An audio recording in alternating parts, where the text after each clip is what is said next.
What's up, ladies and gentlemen? Vomp, dude. What's up, Vomp? What's up, man? Nikos, Adrian, Christian, Martin. Two dads in here. Yeah, we're doing some Hunter. Whoops. Okay, I'm lost in the sauce. Here we go. We got a Pally on us. That's all right. We'll put the pet on him. All right. Playing some Hunter. Gonna play some Warlock. Gonna play a couple things here today. If you guys have any questions about the beta, about PvP, about any of it, dude, feel free to ask. It's gonna be a lot of fun. I really do. I do love me some PvP, man. I'm having a lot of fun on the beta here.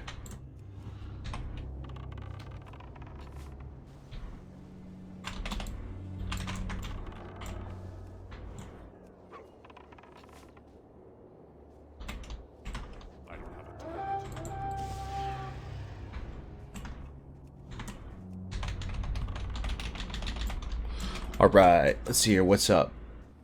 What's up? What's up? What's up, everybody?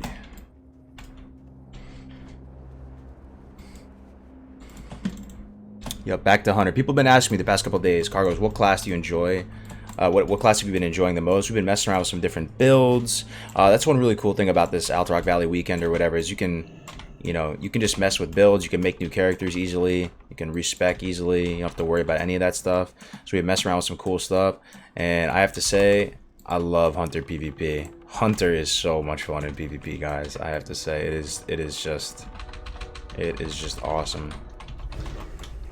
It is just so much fun.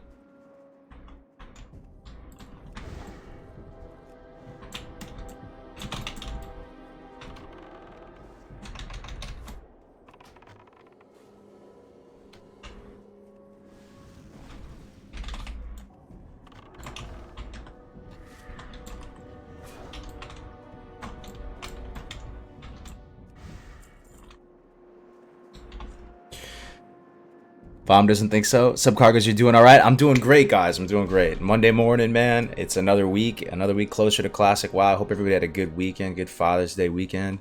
Spending some time with Pops, you know. I hope everybody's doing good.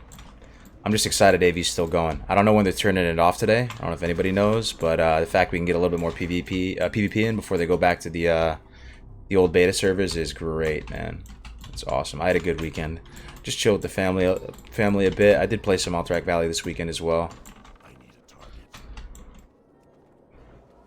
Morning, Kargoz. Hey guys, back to the Hunter. How was the lock in AV? I love the lock as well. There's some differences though. So Destro lock is really fun. It is really fun, but I think Hunters are capable of probably getting more killing blows and stuff than a Destro Warlock, mainly just because the nature of auto shot. Like you're not really like gated by your mana as much. The cooldowns. I don't know, the way aim shot and multi-shot lines up with getting killing blows. Like, not to say that it's all about getting killing blows. Obviously not, right? You're supposed to be objective-based. But in AVs, there's not really a big incentive right now to win or lose. You delete characters there. So people just try and get as many killing blows as possible. And with that said, Hunter feels really good. Also, the gear that they started with is pretty solid for Hunter. Some of the classes got fucked. Like, Warlock kind of got fucked. They just have a bunch of Spirit gear on them and stuff. But Hunter actually started with a pretty decent set.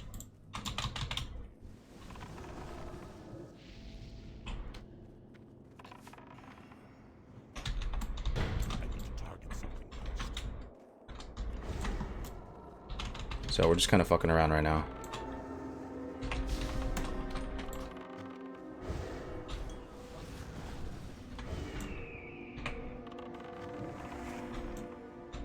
Oh, Dracova's over here. Okay.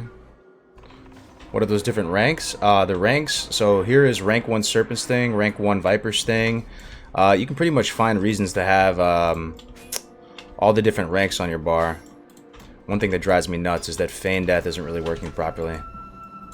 Let's see if we can get Drakova right here. I'm trying to drain him.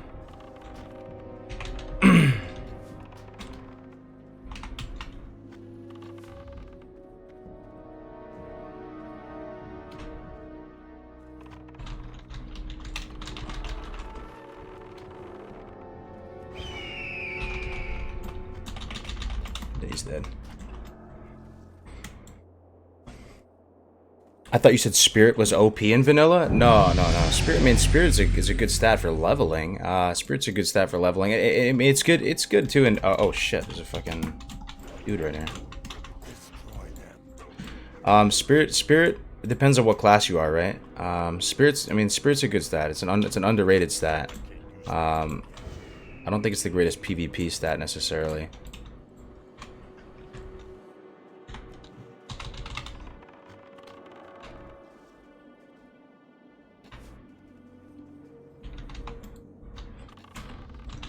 Dracov is back for more. It's too far away.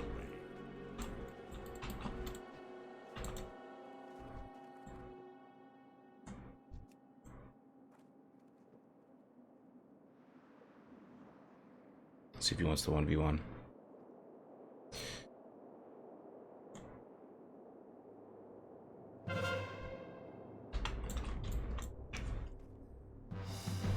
Nice to see you back as Orc. Yeah, man, I've been playing a bit of Alliance this weekend just because the queue times were a lot shorter.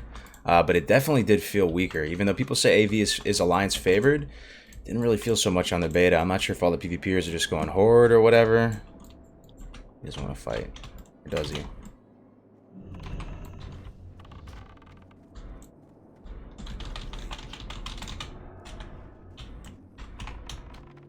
He's gonna be this. Okay. Kargoz, do you know if the speed of gaining reputation is working correctly? I didn't actually try that too much. Just trying to scatter this dude off. Oh no, now Dracov is coming. Oh fuck my life. They're coming, they're coming, they're coming.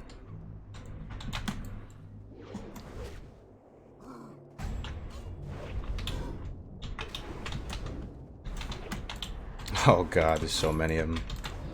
I'm fucked now. This is the 112 version of AV where people don't turtle as much. There's been a lot of turtling going on. There's no reinforcements. This is the version of AV where the only win condition is to kill the boss. There's no reinforcements. There's none of that. But you can summon the world bosses, which has been a lot of fun, man. The world bosses are actually really impactful. They feel like they make a difference. I kind of forgot how impactful they were. But, you know, you have these massive turtles that go, you know, on some of these roads. And then you summon that world boss. And it just breaks the turtle. It's just so tanky and strong. I don't know if it's just a combination of being level 58 or whatever, but I was really impressed by the frost elemental guy that you can summon. Oh, we got a Twitch Prime sub.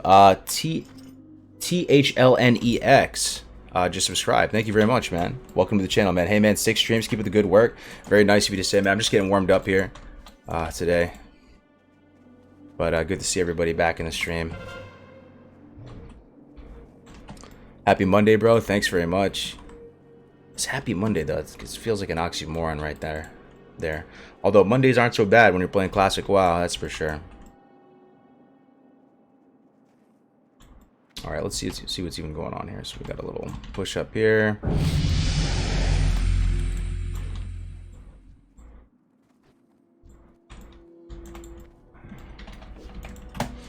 Kargoz has been watching all weekend and never seen any infantry or cavalry charges. Can you get a group and test it to remind players how good they were? What do you mean by that, man? I saw some of the druid pushes. You're saying the elite NPC pushes? Because I've seen a bunch of the druid pushes and those were pretty strong. Yeah, again, those can break the turtle a lot. You might have to remind me that. I don't know. The cavalry charge doesn't ring a bell.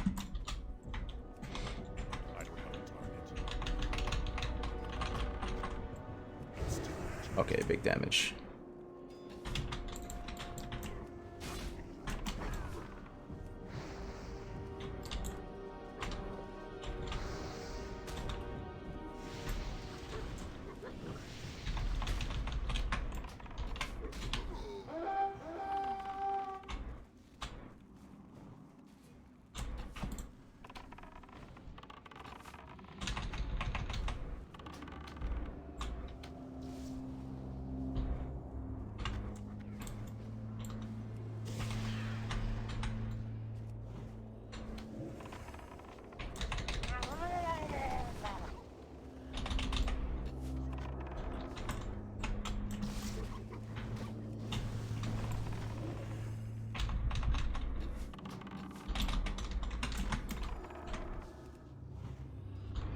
All right.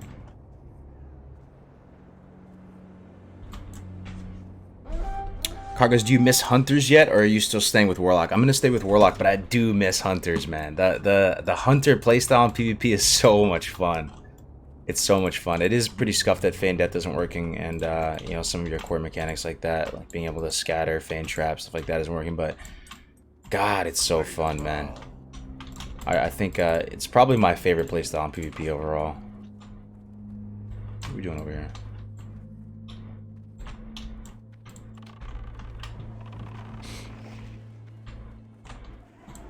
Someone's coming.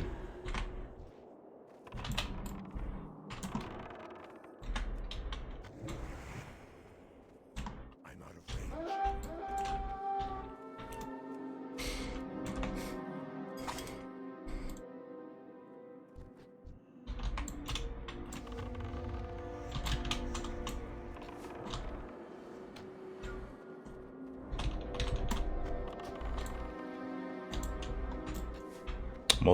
Viper's Thing, man. One of the most satisfying spells to use, too. Let me tell you.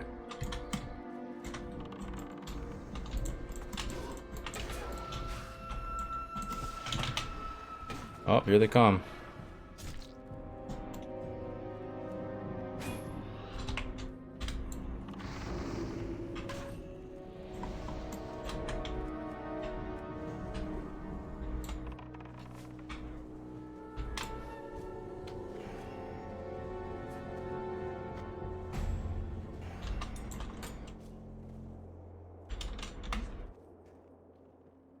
They end turtles pretty quick. Auto shots hits like a truck, I noticed. Yeah, absolutely, they do. Auto shot is great, man. Auto shot, weaving multi shots, aim shot, dude. Aim shot's hitting like a truck right now. Hunter started with pretty decent gear on this, AV weekend here. Nice hat, thanks, man. Yahizi.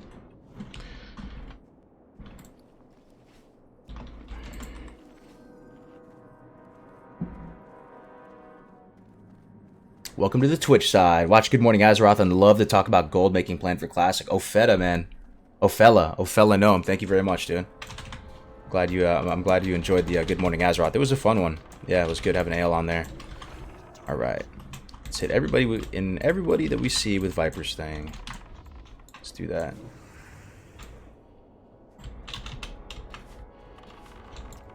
Apparently, people were telling me that these archers aren't hitting as hard as they should be, which I can't even imagine, considering I feel like they do hit so hard right now. Bring the wolf back. The NPCs feel like they hit so hard in general, but people are saying that they're supposed to be hitting harder.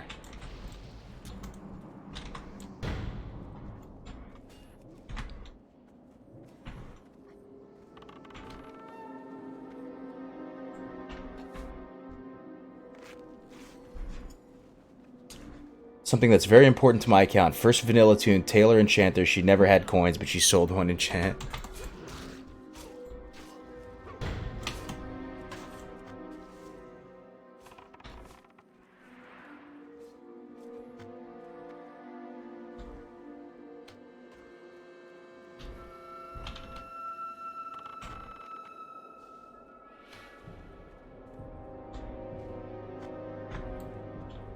Oh, he evaded back. That's a bummer. That is a bummer.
Oh, he's bubbling.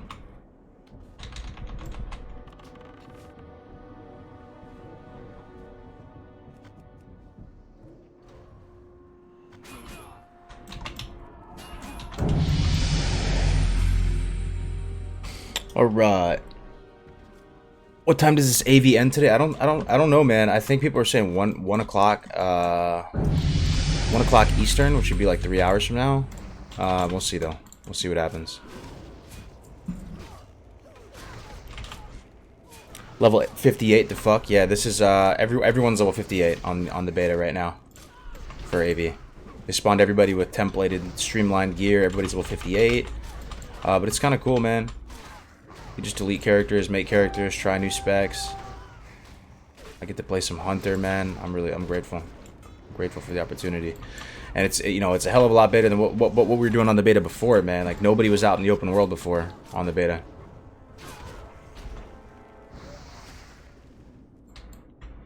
We were roaming around the open world trying to find somebody to fight. We couldn't find anybody to fight.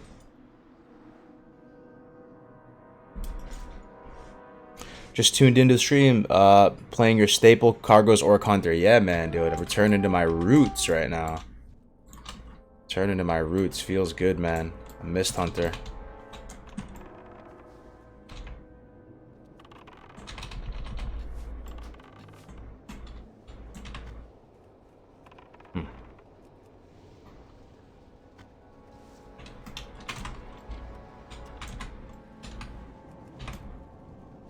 Big damage.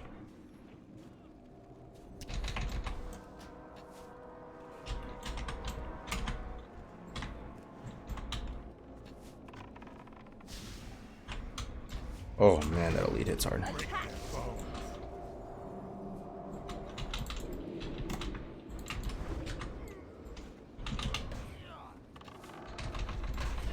Drew it on me.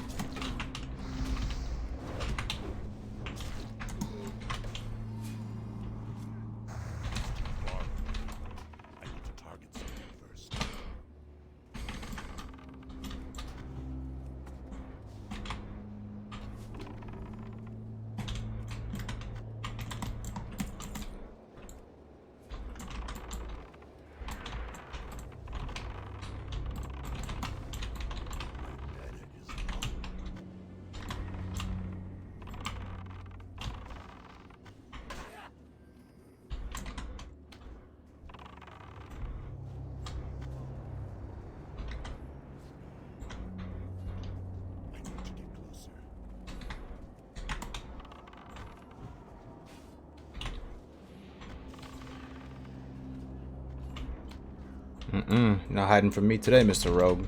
Oh, sir.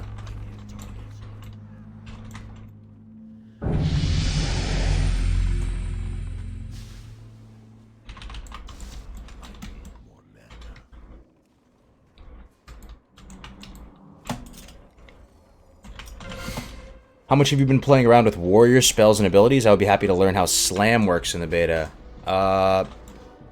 I mean, slam. I struggle to find use cases for slam.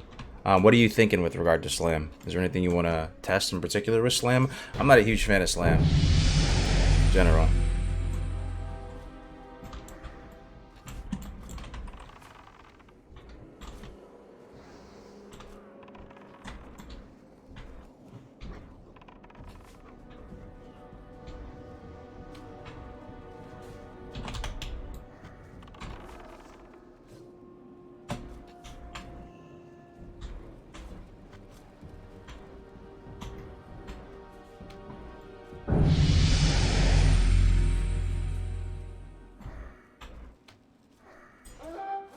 Cool Kargoz, get a pet wolf. They have 100% mount speed. I have a pet wolf right now. You're saying a cat or something? What do you mean? You start with the pet wolf.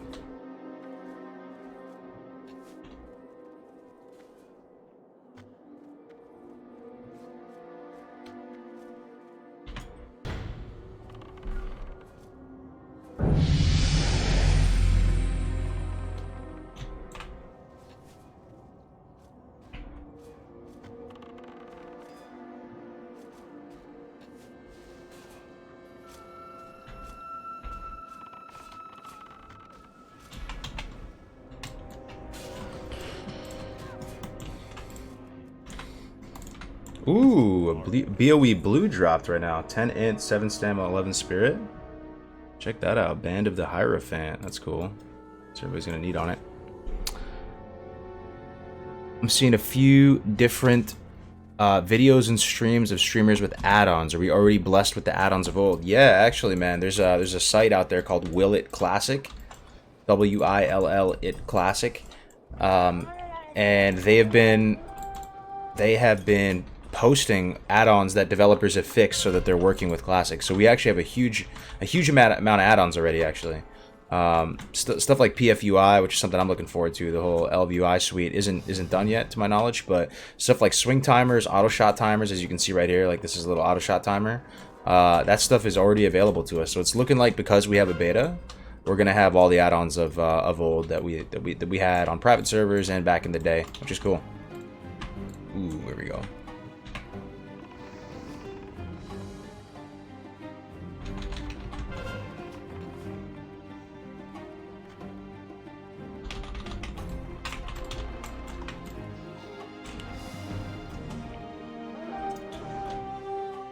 What do you think about Melderon's video on world buffs? I actually talked with Melderon about this. Anybody see that video? It's actually it's been stirring up a little bit of controversy. I mean, to my mind, I remember watching Taladrill's thing on Countdown to Classic many months ago, and he was talking about world buffs and how he actually has been a dude who said, like, Taladrill hasn't been completely no changes. Like, he's actually been very consistent, and you know, he hasn't really wavered on this point. And I'd heard the point. I think it was really, you know, a valid line of reasoning or whatever for a long time. So this wasn't too much news to me. But pretty much Melderon made a video talking about how, you know, that holy shit, there's a lot of fucking lines here. What the fuck, dude? Am I fucked?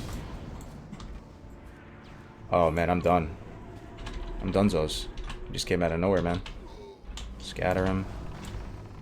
Maybe not. Just give me a second. Let me apply Viper Stings to their whole team real quick.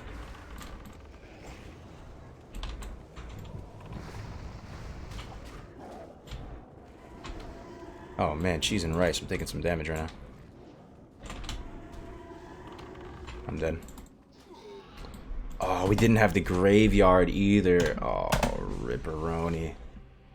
Hi Kargoz, is it true that you're autistic? No, sir.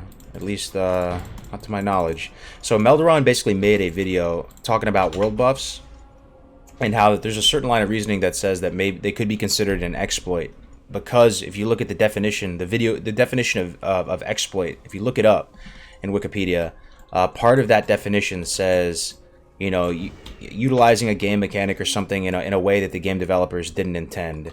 So I haven't really even seen some of like John Stats or any of the developers' opinions on this, of whether or not they intended world buffs to be used for raids. But world buffs become something that have a lot of pros and cons to them. On the pros, they make, at least to my mind, hybrid classes, classes that you know, traditionally maybe aren't accepted into raids or looked down upon. It gives them the ability to outplay people who are playing like tier 1 classes like warriors, and stuff like that. You know, it's part of the beauty of vanilla that you can go above and beyond and get every last buff to try and outperform people. So that's probably the biggest pro to me about world buffs. But there are a substantial amount of cons in terms of quality of life, like being told that you can't be on your character because you have to log off to preserve your world buffs. You know, that's a potential issue, and ultimately it does make the raids easier. And dungeons are already so much easier; they feel so much easier than on private servers that you know, he was just exploring that point and trying to get some discourse going. So, me personally, I think world buffs are, you know, something that I do think should be in the game. You know, I still am kind of no changes in that respect, just mainly for the reasons I said before, like being able to give classes like that aren't traditionally seen as tier 1 or top performers in raids, being able to give them more of an ability to outplay or outperform other classes, because not unless you're playing at the very, very top level in a very, very try-hard guild, not everybody's going to be expected to have every single world buff, right? So the whole case that everybody has to get them regardless, I don't think that holds true, man, unless you're playing in like a super top tier guild. And also, I kind of like the world PvP that ensues around world buffs, like people camp in Dire Maul and stuff. That's kind of cool. I like it. Gives more reason to be out in the world. But I see where he's coming from. World buffs can't be seen as an exploit. Yeah, I mean, Melderon's the type of dude. He's a scientist, right? He likes to, get Discord going, like valid Discord, like intelligent discussion, and get people's opinions and stuff. And I think it was a cool video. Yeah, it was a cool video. It's not like the newest thing ever to me. I heard about that being discussed before, but.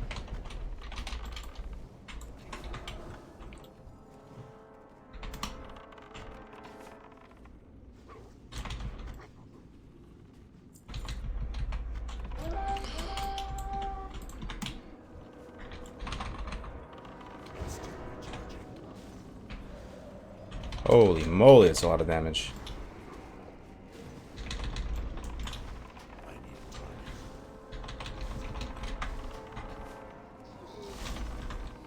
I don't slay them all. I need to target something first. My meta is low. Oh, I gotta still eat that Nova shit. Might die here.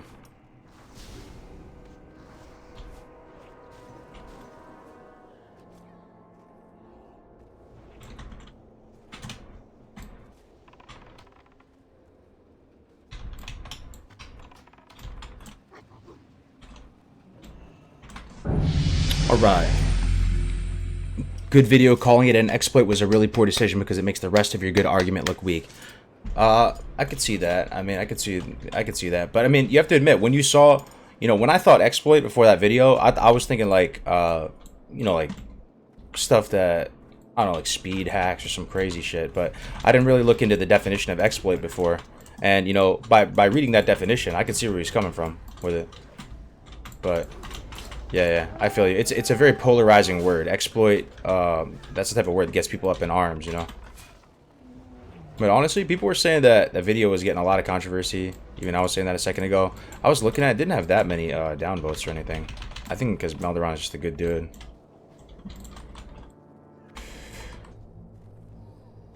You're playing against Van Ruki? Oh, really? He's out there on the other team?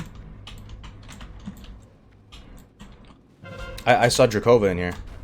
It's kind of cool. Drakova's a kind of a legendary paladin player. Oh, let me pull my pet back. He's gonna die. It's too far away. This dude. Ooh. Oh, I just ate a fat pyro or some shit. I think if you let them stack, people are going to outpace the phases. So one thing that a lot of people hadn't even heard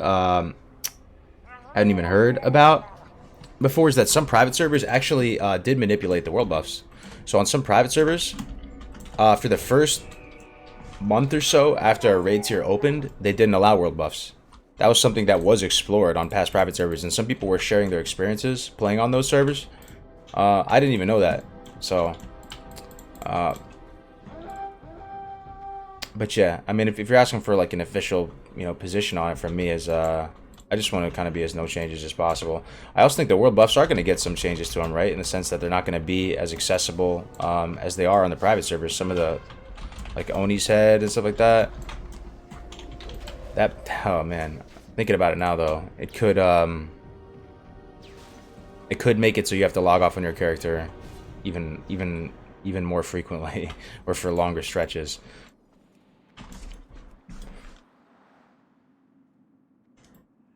Are the guards and NPCs level 60? Not sure. That they vary in level. Hold on, we're getting pushed back here.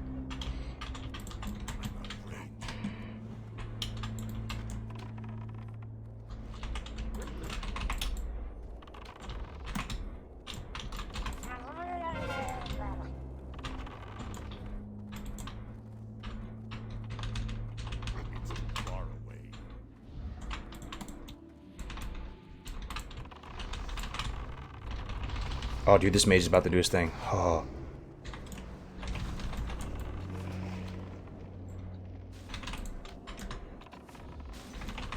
just putting a Viper Sting on literally everybody I can, dude.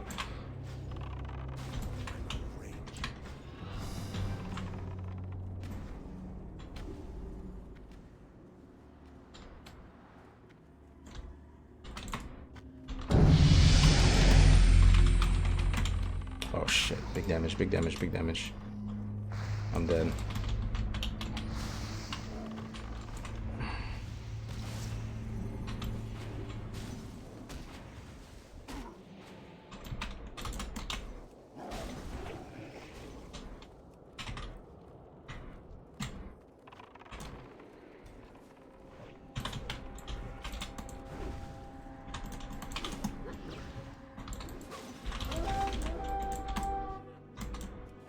I chase him? Someone's chasing him. He's got him.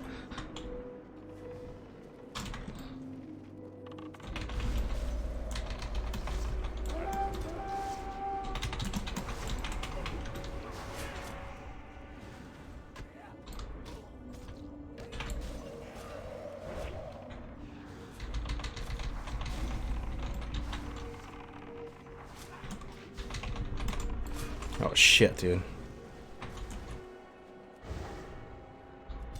Damn it.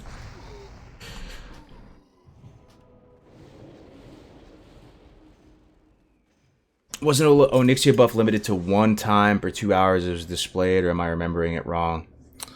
Yeah, so you're going to be able to get it less consistently on Real Classic.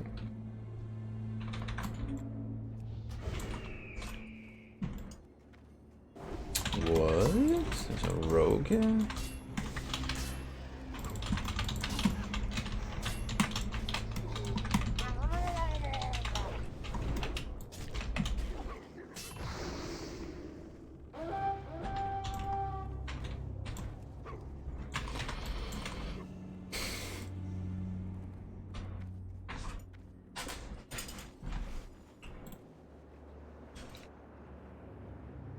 How many characters can you make in AV? Isn't it perfect for testing classes? It's really perfect for testing classes.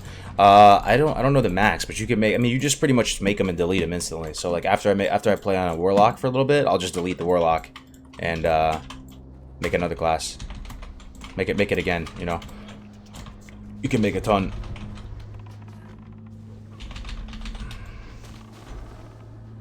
Ooh, this rogue's not getting away. Not today, Snake. Huh? Oh, there he is.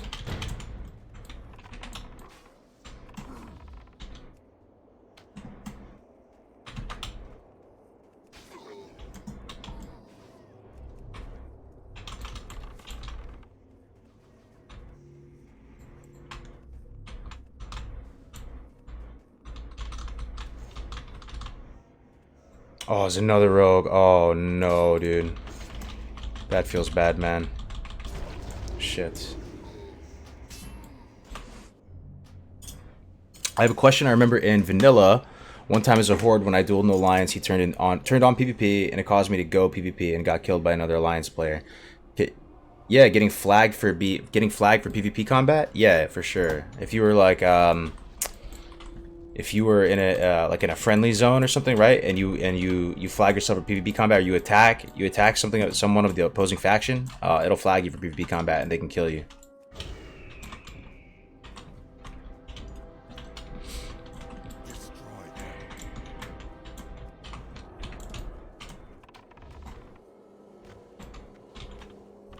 Try and push these motherfuckers back, dude.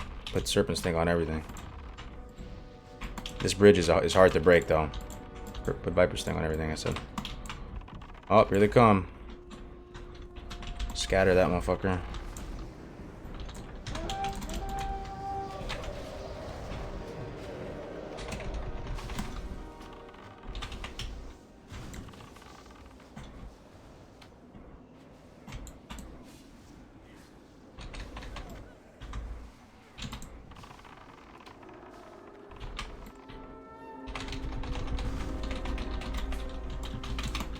Come here, motherfucker.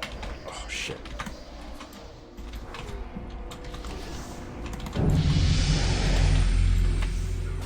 Goddamn. That was fun. Kargoz, is there really a huge difference between Night Elf and Dwarf Hunter? I really like the dwarves, but don't want to get left out of content due to my choice in race. They're you know, honestly, they're both really cool. They both have different pros and cons. Night Elf Hunter and Dwarf Hunter, right? So Dwarf Hunter stone form is super good in PvP, right? Like, I mean, being able to take off devouring plague, bleeds, poisons. It's like a little cloak of shadows for poisons and bleeds and shit, right? It's actually really good. The Night Elves, though, Shadow Meld is Shadow Meld. You find a lot of different caveats for a lot of different nuanced uses of Shadow Meld. Like whether you're just, you know, you need to sit down and eat and drink in safety. You can eat and drink in Shadow Meld. If you see a bunch of people on the opposing faction coming, you know, you can just send your pet off some random place in Shadow Meld. Or ideally, if your pet is a cat and you're a Night Elf, they actually have the ability to train Prowl, and you can both stealth. And being able to both stealth, the hunter stealth and the pet stealth is actually useful in PvP on defense and stuff. If you're defending a flag room or something like that, Shadow Meld is kind of sweet. Also, being able to feign Shadow Meld, there's a lot of good uses for it. So I think either way, you're gonna be fine, Night Elf or Dwarf. They both have good pros to them. No one's gonna make fun of you. Let me put it that way. No one's gonna make fun of you if you're going a Dwarf or a Night Elf. Although some people will make fun of you if you're going Night Elf male. I still don't understand why. People think they look goofy or something, but I think they look pretty cool.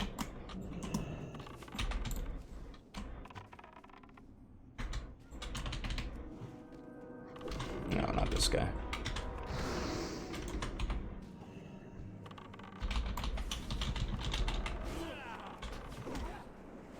Cheese and rice, this guy hits hard. Does Shadow Meld add passive stealth level as well? It does, right? Is it Shadow Meld though? I'm like, the chat will be able to help you out now. So pretty much Night Elf rogues do get additional levels of stealth.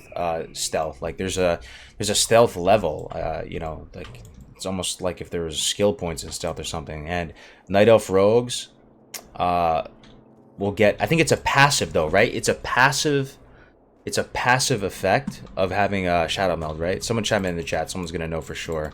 But the TLDR is if you are a Night Elf rogue, you will have an increased level of stealth.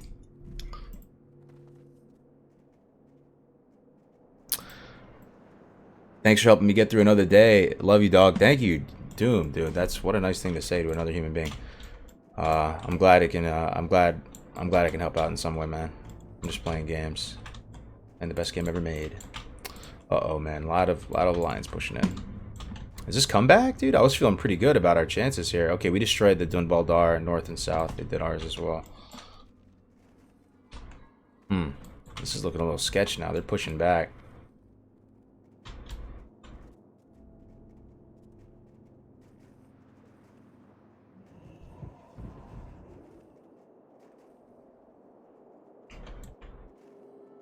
Okay. We're fixing to have a good little fight here mid.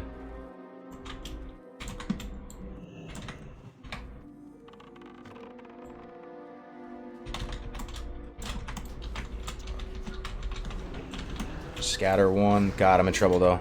This is big damage. Probably dead. Too many, man. Kargoz is SL Warlock's strongest class in duels. A lot of people will tell you, yeah, they're so strong in duels that they're kind of a meme. That Soul Link Warlocks, they're banned in duel tournaments. People kind of almost feel like it's kind of try hard if you go Soul Link Warlock. But yeah, they're very strong. They just have a lot of resources. They scale really well with gear too. So the more gear you get, the stronger Soul Link is going to be. I like to say they're the pound for pound heavyweight champs of 1v1s.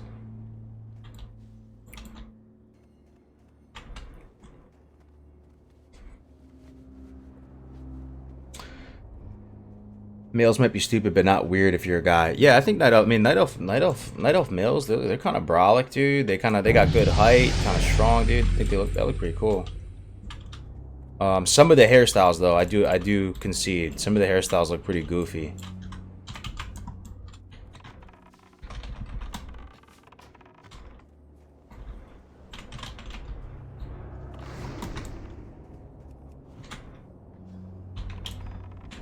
Oh god, more.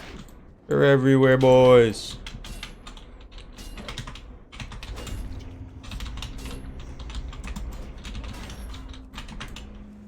I can't feign trap right now. It just drives me nuts that I can't do that. Feign doesn't drop combat for some reason on the beta. Hope they fix that soon.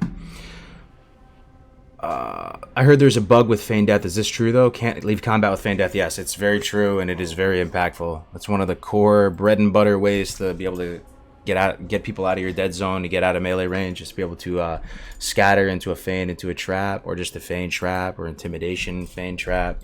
Not having feign trap is it sucks, but Hunter's overall strong in AV though, I have to say. So.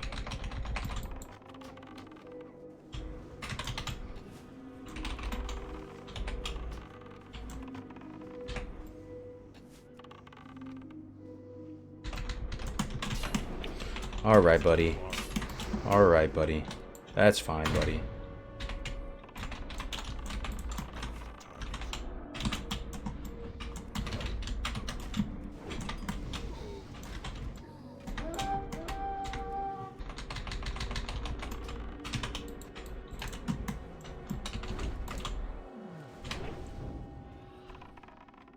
Come on, man.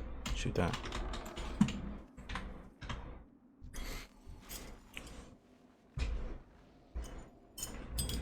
What race does Mohawks the best? Trolls or gnomes? I like the troll Mohawk a lot, man. I think the troll Mohawk looks sweet. That's the best hairstyle for troll, no doubt. Can you fuck off, Rogue?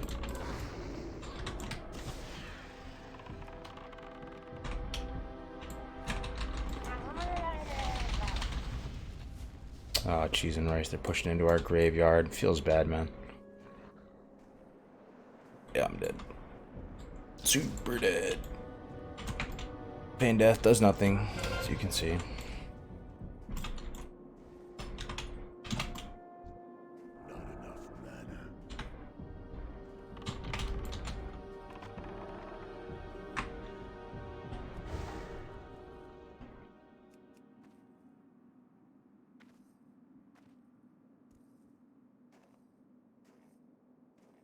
He's still chasing me? Oh god, how does this end? How does this end right now? Do I mount? Do I go for the mount? I think I'm gonna go over this little hilltop and go for the mount. Get out of LOS. Oh shit, there's alliance everywhere, boys. He's still on me. Let's see if we can get it. Oh shit, man. The paladins have increased mounted movement speed too with the Is it Chakova? It's fucking Chakova, dude. I'm done, bro. I'm see you guys later. Oh, that's funny, man. God damn it. Nikki Night Night. Yeah, paladins have increased mounted movement speed. That's one thing that's interesting. They're what is it called? That Pursuit of Justice, is it? The ret talent. It increases not only your you know, your movement speed, like your just walking speed, but also your mounted speed. How do you win this BG with no reinforcements? Yeah, you just kill the boss. You have to go kill Vandar or Drekthar, and you know, cap the towers, get rid of the admirables, their little buddies. Sup, Kargoz? I want to play with enhancement shaman because of the nostalgic thing and shit, but are enhancement good to raiding? There's been a lot of shamans on the beta, I'll have to say. There's a ton of shamans that are chasing the enhanced dream. I've been seeing them have some success in PvP. When it comes to raiding, though, there's maybe like a slot that you could there's maybe a slot you could fight for as an enhancement shaman. It's going to be a little bit tougher to prove your worth, but in vanilla, nothing is impossible, man. And again, like, you know, if you're not rating at that super tippy top tier, everybody has this really high expectation to have every world buff and to go super try hard, you'd probably be able to find a home. Yeah, I wouldn't give up playing what you love, what you want to play. But just know it'll probably be an uphill battle for you.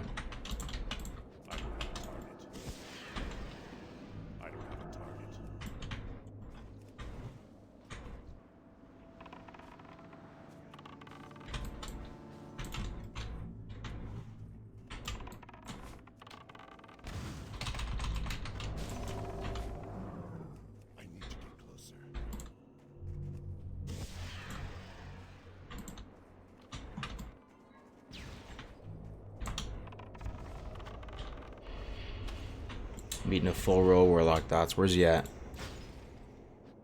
Where is he at?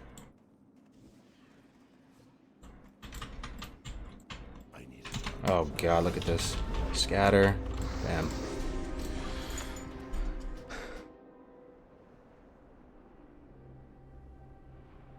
What the fuck, did they raise the cap to 60? No, Mad Roboto, it's 58. Everybody's 58 on the beta right now. So you can create classes and they'll start at 58 and they come with a little bit of gear, they come with a mount, they come with some band-aids, some food, and you just hop right into AV.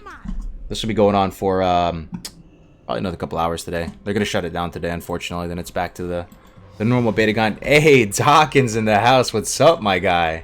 Big Doc. What's up, man? How you doing? Happy Monday. Happy Monday. What do you think about Elemental Shaman rating in full MP5 gear? Has anyone done the math on it? You know, my buddy Navac, we were messing around on the PTR. He likes to try new builds and experiment with shit. And he was down ranking to like the appropriate rank of Lightning Bolt, where you know, you still get full value from the spell coefficient. There's no penalty on it or anything. It's, you know, spells that are level 20 and higher get full value from spell damage. And he was downranking it, and he really wasn't having mana issues so much. He was able to go for days, man. He was able to go for days. How is this dude getting away? No, no, no, fuck that, no.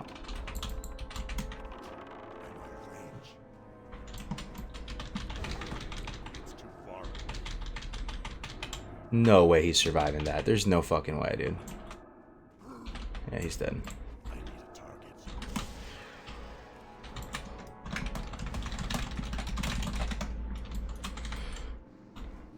Alright, got this dude here. Let's pop some cooldowns. Get some big damage on this guy. Armor. Bang! Love aim shot. So cool. Alright, the rogue's back. See a kid. Getting hit by a mage. This dude right here. Scatter his ass.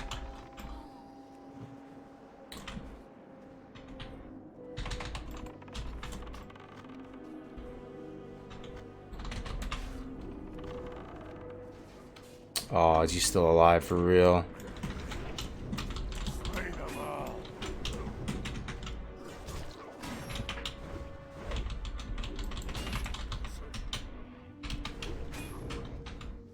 Oh, more people on me.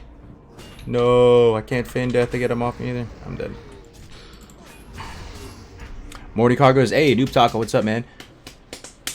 What would you recommend, Troll or Undead Mage? Troll or Undead Mage, huh? You know, I'm unpopular opinion here. I don't really think undeads are that cool to me. I mean, I know it's gonna trigger Dockin. I actually would probably go with Troll, to be honest. Well, that's what I'm thinking in terms of like looks. You know, it depends what you want to do. PvE, I think Troll has the edge. I mean, the troll racial is going to be more impactful. IMO, being able to start the fight with pretty much close to 30% haste for 10 seconds. Then the undead racial. With that said, though, the undead racial, we've talked about this before on stream before. Like, there are fights where you will get feared, and having that Woduf for those fears on those fights seems like it would certainly be more impactful than the berserking racial. And PvP, I'd give the edge to undead for sure. The berserking is not all that good in PvP.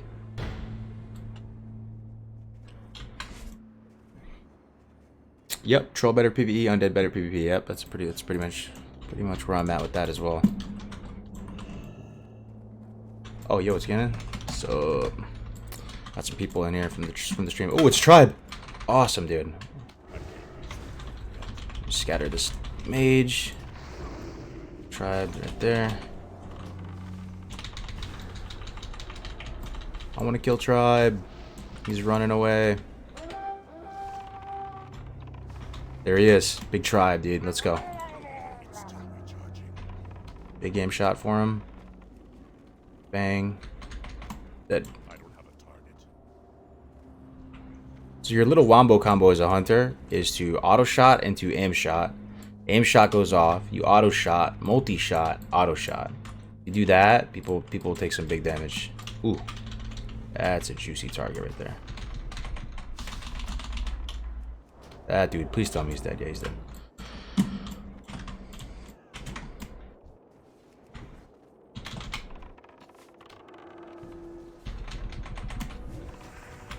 Oh, he got full healed. These guys chasing me. Watch what Feign Death does. Oh, it worked that time. Huh.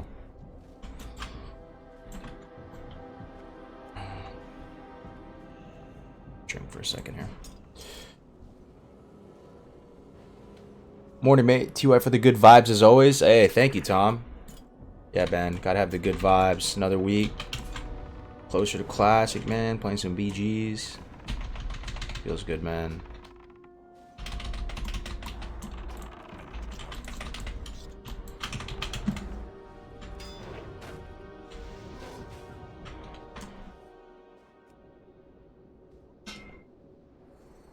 Ellie Shaman is great if you can downrank and time your fights. Yeah.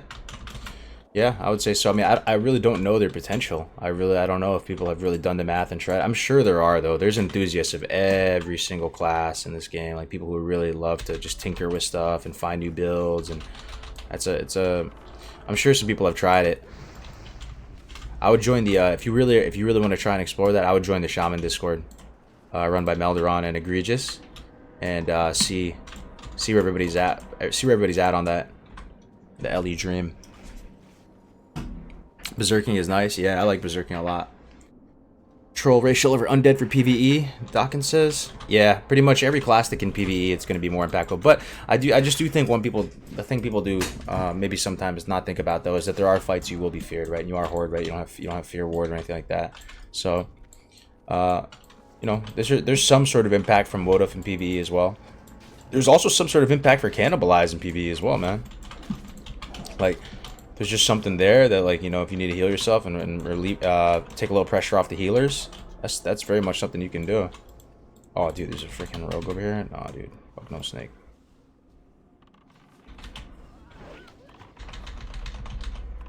Not today, ISIS.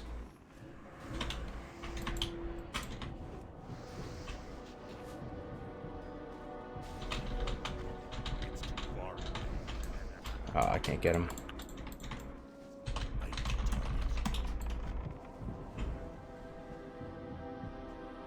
Want to get blackout, bro? Oh no. I'm dead.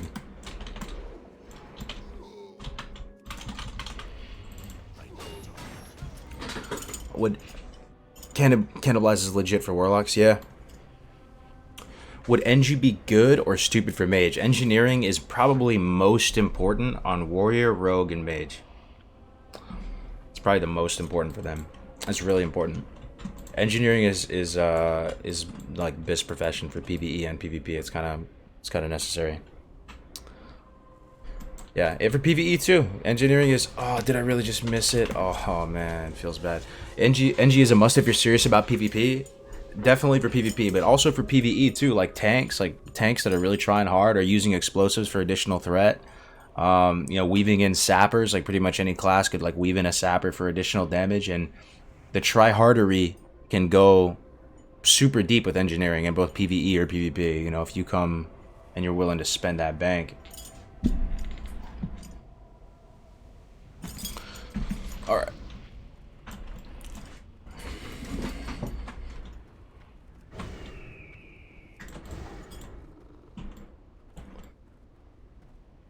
How did you miss it? I think I just stepped a little bit too far to the right or something. I missed the pop. It's all good. And people are just getting good practice, or you know, I don't think people are too serious about the objectives here, just because there's no reward for winning the AV really. It's just, you know, pride and honor and being able to get some good practice in here.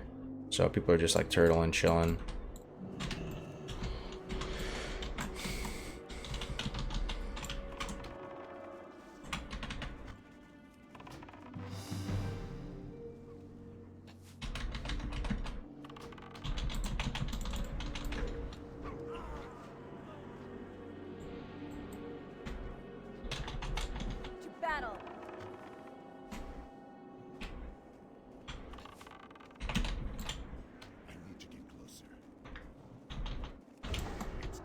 Oh, you best believe I'm chasing you down, Richard. Uh-oh. No, too deep, too deep.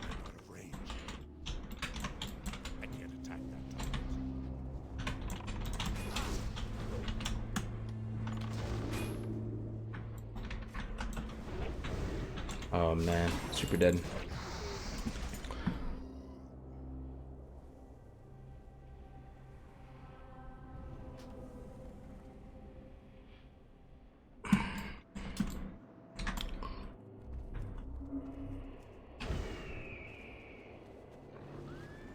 What is this shit? So you're going by Kargoz now, nerd. What up? Or you can easy target. Oh, is this some copy pasta shit? Dr. Goran.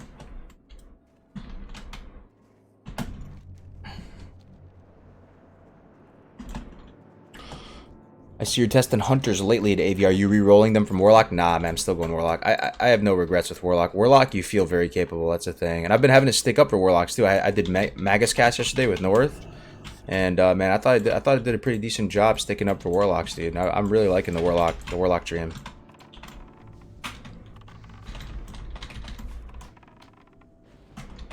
Okay, fucked.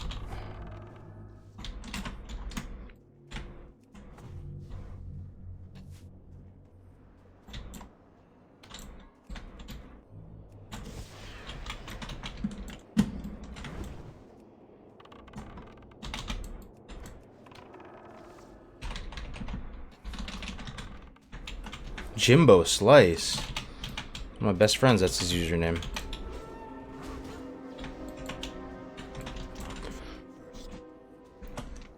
Thanks for the advice, man. Helps a lot. No, I'm happy to help, man. Happy to help. Any other questions? Any questions at all about beta or anything, guys? I'm your public servant, man. I'll just... Oh yeah, there's some stuff I want to test when the beta comes back up. I have a backlog of stuff people have been hitting me up about. I keep forgetting to do that. I'm gonna test some stuff today a little bit later.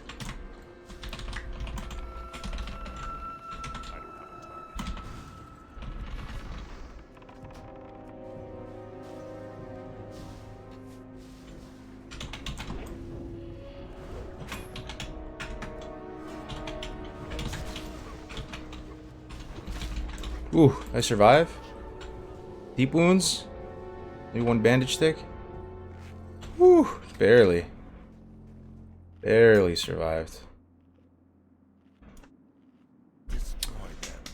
Dude, I'm so hyped for name save day. We will, I think, get our server picks and we can all get squared away for guild setups. Yeah, man. How much longer till that? A little while though, right? It's still in August when that happens.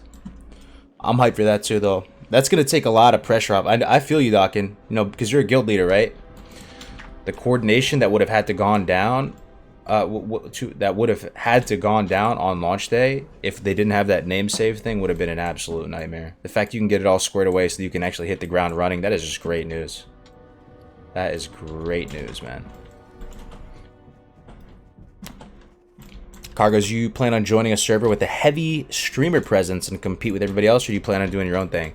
So there's going to be a streamer presence for sure in our server, but it's not like the big guys, you know, like the big guys on Twitch and shit. Like, it's not going to be with the classic ass people or anything like that. We're going to do our own thing, but there's going to be streamers there, you know, like Defcamp, Melderon, some of the people from our Classic Squad Live community are going to join. Some smaller YouTubers and Twitch streamers will be rolling with us as well. So it's gonna be a lot of fun.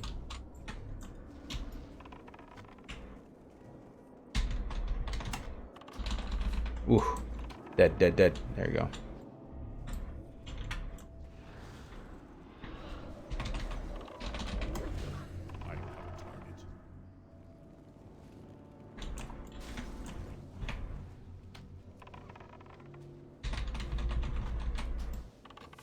Hey. People are just extending all over the place, man.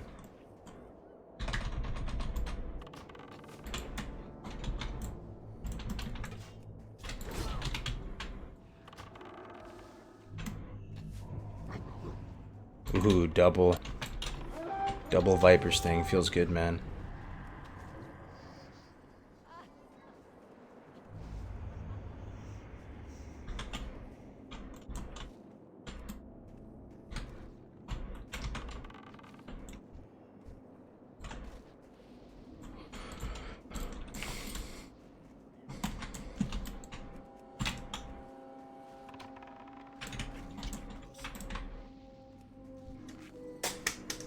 Hey, Kargoz, I am really oh shit, fucking pet on me. I'll read that 1 second, dude. Hey, Kargoz, I'm really split between warrior, shaman, and druid. What class do you think has good solo queue, PvP potential? and remains viable to the end game. So, warrior, shaman, and druid. I'm valuing all things here. I'll put my personal bias in here. Warrior is not self-reliant, not good for solo queuing. Shaman's solid. You have a variety of ways to play shaman. I think it'd be kind of fun solo queuing as, you know, you could solo queue as elemental and be pretty fun. You could find groups, you know, in PvE and PvP. If you're playing the game solo, you'll be able to have a good time on shaman. And druid is a kind of specialty class, man. I feel like druid appeals to... Who's fucking mana burning me, dude? Oh, I got blackout. Fuck. I feel like druid appeals to like a kind of a niche level of people. They're like the least represented. The fuck is mana burning me? Oh, dude, I'm gonna fuck that guy up, dude. Druid is the least represented class, and I think they're... Got an aim shot for him. Doesn't die first. So I don't know. It's a little bit more risky for someone to recommend just a random person over the internet druid, because I don't know if you would like it, man. I feel like the people who want to play druid, they know who they are. They probably already know they're going druid, and they're like, I'm going druid, no doubt. Baha, you just ate Swifty? What, really? Is he playing a priest or something?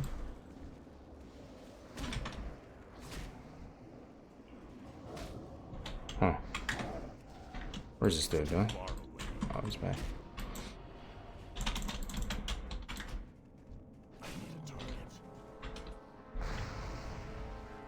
Yeah, there's actually a lot of people. Let me see the scoreboard. I haven't checked the scoreboard at all. I'm actually pretty high up on the, whatchamacallits, the kills. Let me see who's here. I'm about to start trying, actually. Who's in here? I'm not recognizing too many people. I saw Tribe. People were saying Venruki, and some people are here. I don't recognize Dracova's here. I don't recognize too many. All right, let's start trying for these killing blows, boys. I'm about to get some killing blows.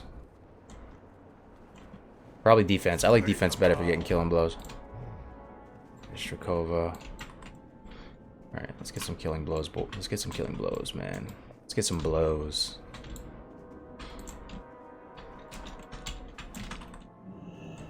That means less Viper Stings and more aim shot, multi-shot combos. Hell yeah.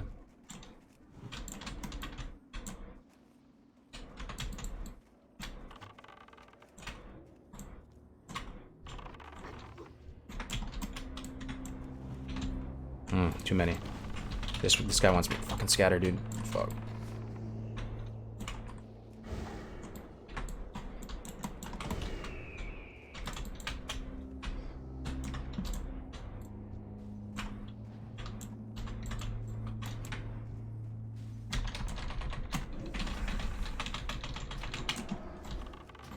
Hopefully you got that one.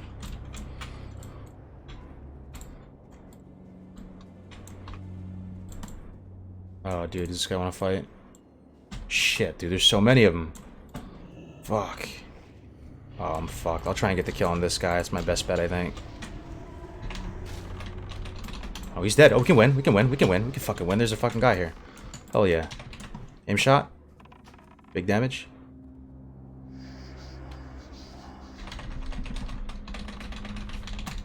Oh, hopefully you can clean him up. Kargoz, you planning on switching servers? Oh, planning on releasing which server you choose pre-launch? I don't really know, man. I'll ask some of the other dudes in the guild and see what they think about it. Probably, right? Maybe on the day of name reservations, we kind of have to, right? So people can reserve names. Yeah, I think you kind of have to. I think you kind of have to reveal it, right? Alright, we're going to try and get some killing blows here. This dude is way overextended. That dude is way overextended. He's getting scattered. Big damage. Dead.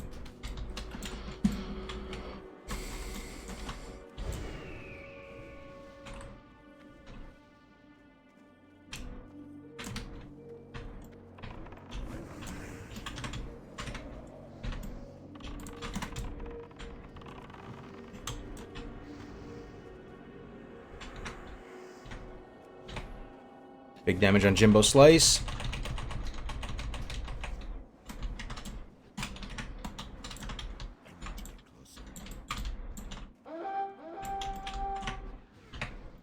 Big damage on Nazuarda. Oh, what is that sheep, bro? Yeah, we're not able to connect with these killing blows. It's not lining up very cleanly. The damage.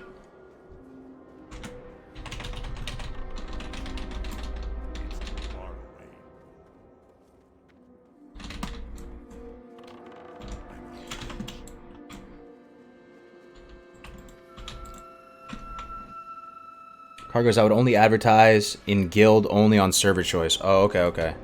Yeah, I'm gonna take a lot of lessons from Big Dockin over here for sure. Dockin's a experienced guild leader.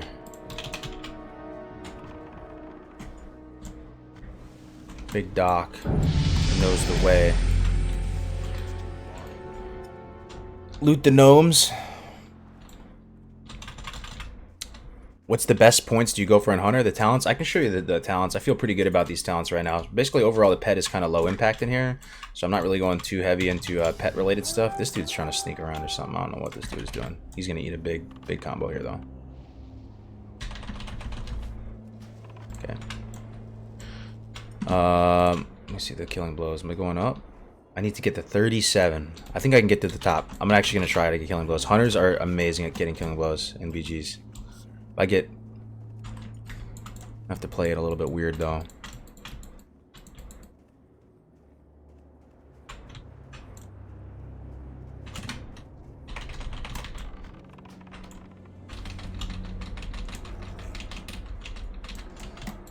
Fuck.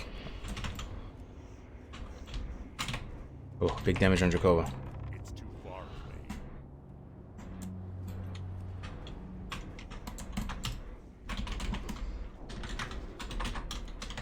Big damage on this dude.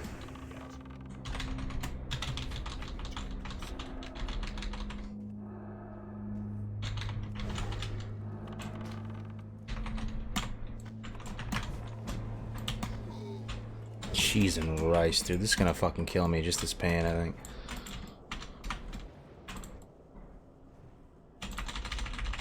Heals, please.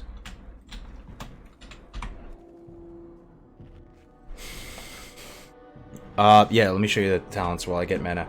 So we have 5 in Improved Hawk. We go down to in BM just to get Improved Aspect of the Cheetah. And then Marksmanship, we pretty much take everything, going down to True Shot Aura. Then Survival, we get 3 points in Humanoid Slaying.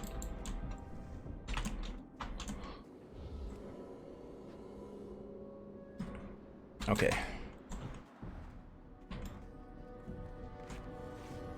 Pushing him back. We're pushing him back. We're doing good here. Get some killing blows here.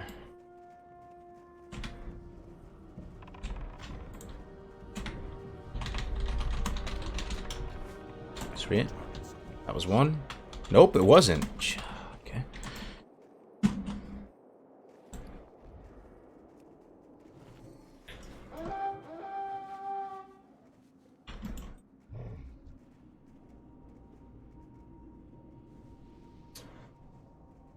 Can you get ahead of me? V3 guide soon. Only 70 days to classic. Yeah, indeed. Shit. Fuck. Sorry. Yeah, the V3 guides are coming real soon, bro. Real soon.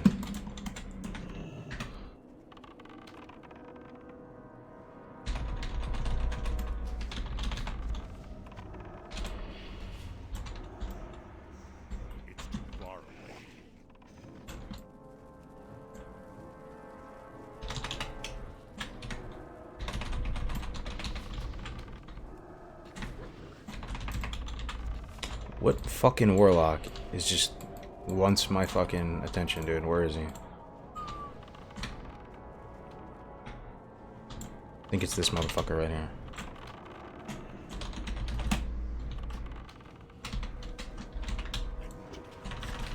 Big damage.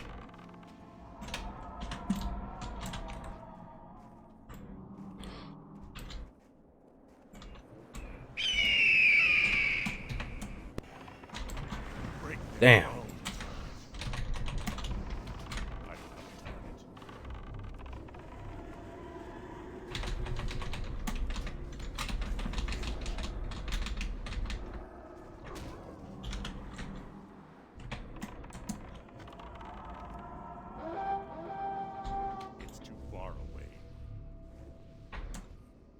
Sweet.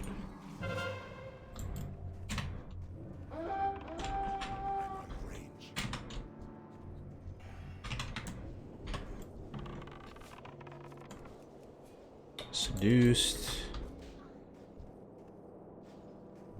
Actually having kind of a hard time getting killing blows in this one.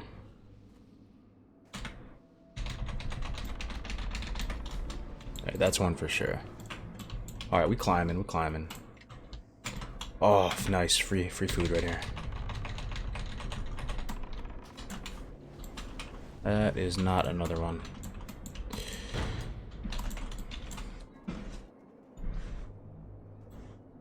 Rukil is now hosting me. Thank you very much for the host, Rukli. Sorry, Rukli. Rukli, thank you very much, dude. Appreciate the advice. No problem, no problem.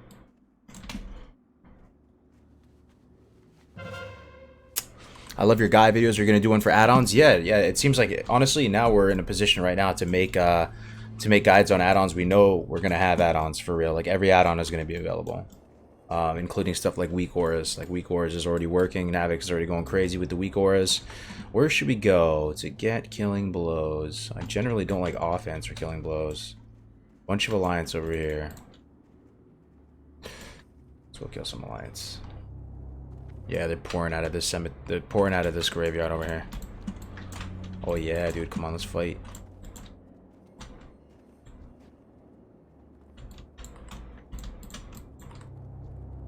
There's some more coming. Over here. Who we got? Yeah, we can take them. Let's fuck these guys up. Let's go. Come on, boys. Rogue over here. Big flare. No.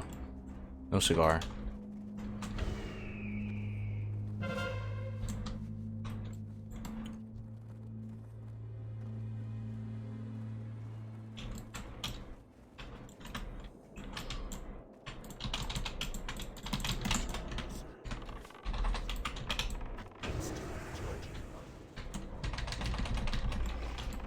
Good night.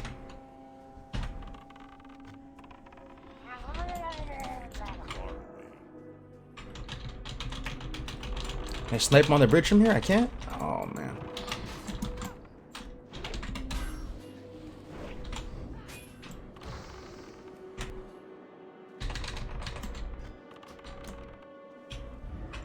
Battle.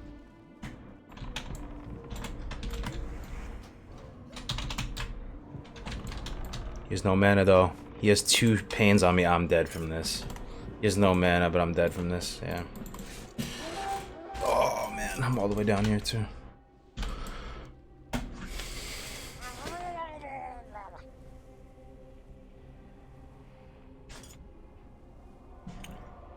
Are there bars and frames add-ons yet? Yeah, there's some. There's some. They're from, like ones I've never heard the name of, though.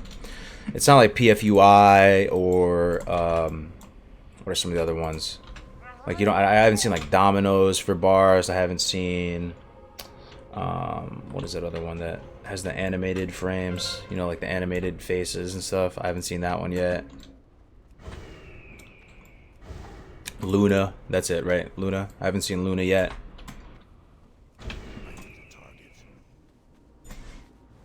That's Swifty? Oh, Melt is Swifty? Oh. Oh, okay. Melt. Melt.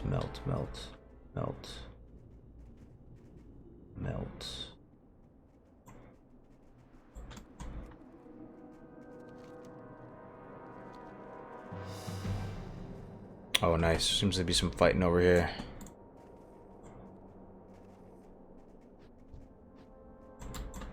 Oh yeah, dude, this guy's getting it right here.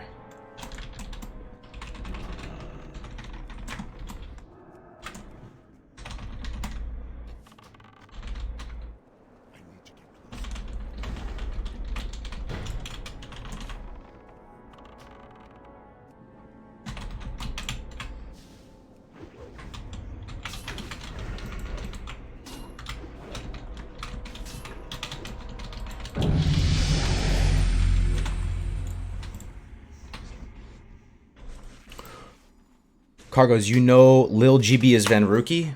Oh, really? Lil GB and Lil CP. Who's CP? Are they like some pro streamers or some shit? Lil GB, Lil CP. They're at the top right now. 41 kills, 38 kills. Apparently Swifty, Drakova. Man, they got all the lads over there.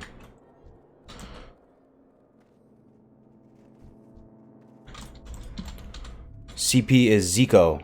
Oh, okay. You seem to be dying slightly more as a hunter compared to yesterday. Yeah, it's a weird game. It's a weird game. It feels weird. I'm not able to connect with as many killing blows. Maybe people are just playing better and not extending as much. I don't know. Maybe I'm... Oh, here's Lil CP. Oh, dude, this is good stream content right here. Hell yeah, dude. Oh, please let me get the... Scatter, scatter, scatter, scatter, scatter. No, no. Oh, shit, there's a billion of them. There's so many alliance. Where to buy Shadow Meld? Lil CP. Alright, I'm going on Venruki or whatever his name is.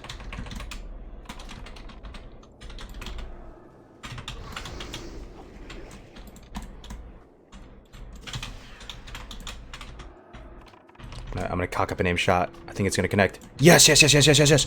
Big damage, big damage. Yeah, he's dead, bro. Hell yeah, I got kind of lucky with the aim shot. I cocked it up right before he unblocked.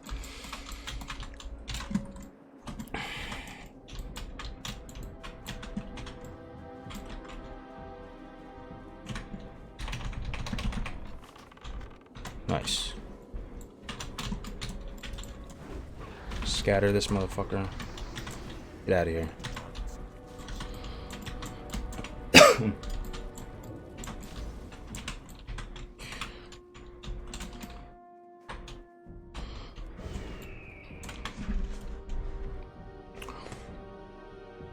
How did everybody jump from 40 to 58? This is a separate server. So this server is called Field of Strife. It's not the PvP and the other one. So as soon as you... every character is 58. You can't go higher. You can't be lower. And everybody starts with kind of similar gear. Pretty much the same gear. Alright, this guy's about to get bursted. Oh, ice block. Saved by ice block. Cocking up an aim shot on him. Here we go. Woohoo! That connected. That connected. Ooh, this guy up there. Got my cooldowns on this guy. Big damage on nerdies. Good night.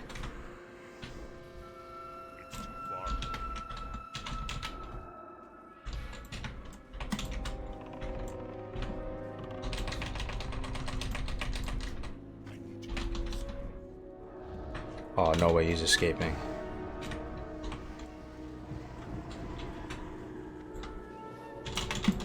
Big Drakova. Oh, dude, big reinforcements from though. The mages are gonna come in and have a fucking heyday.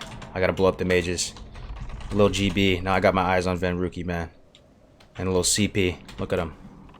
Big damage on him, blowing everything on him.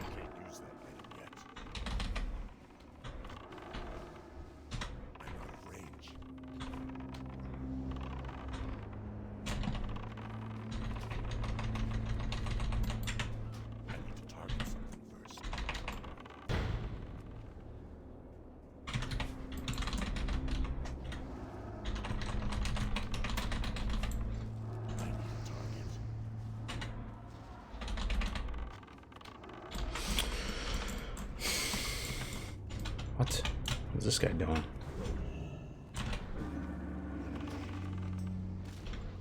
I love you, I love you, I love you, I love you. Oh, damn.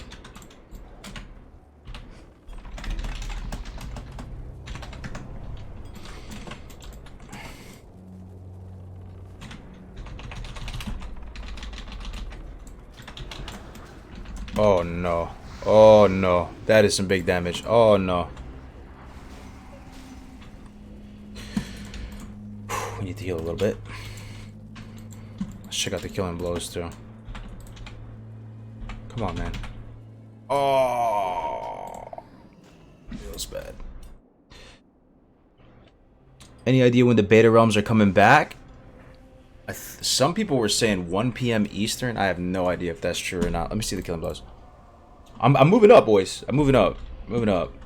We're waking up to it right now. We're trying to make our way up to the top. My Wolfie is fucked up though.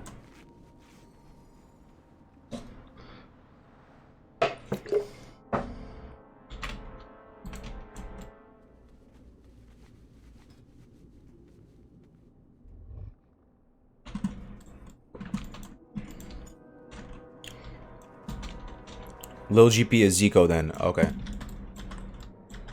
Try and get some kills.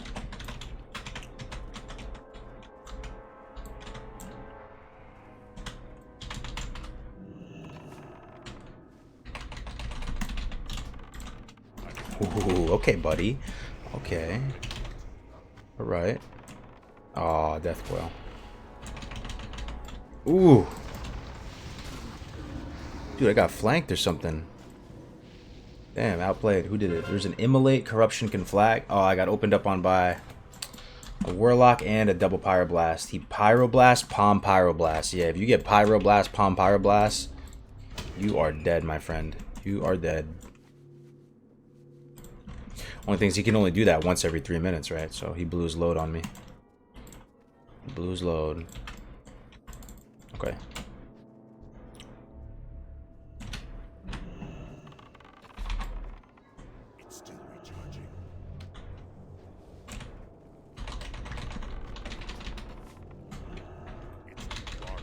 You're not running good, sir.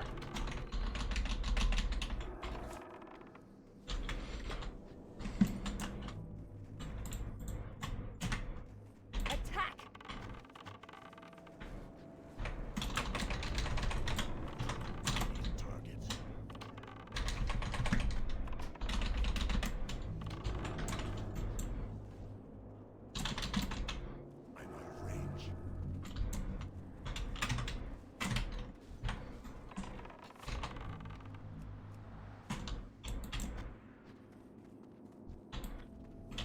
Oh, he's not escaping Drakova. Not today, buddy.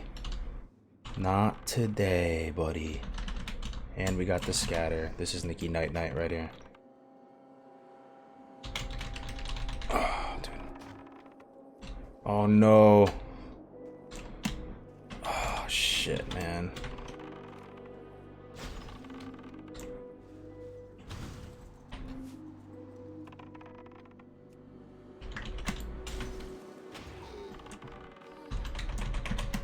I'm dead.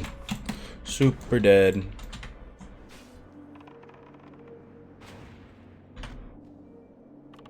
Actually, I can scatter him. I can win. I can win. What happened? Why didn't he kill me? I'm alive? No, I'm dead. I think he was toying with me. Ended up paying the ultimate price.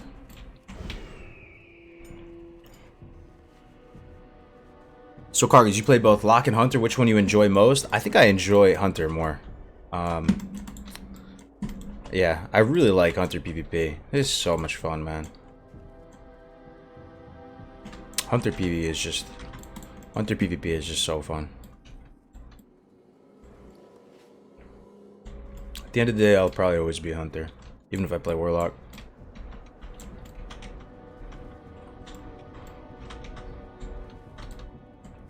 Lil GB. Got an S on his chest right here. Okay, fam. I heard you stream, dog. Oh, nice. Oh, man. Now there's Warlocks on me.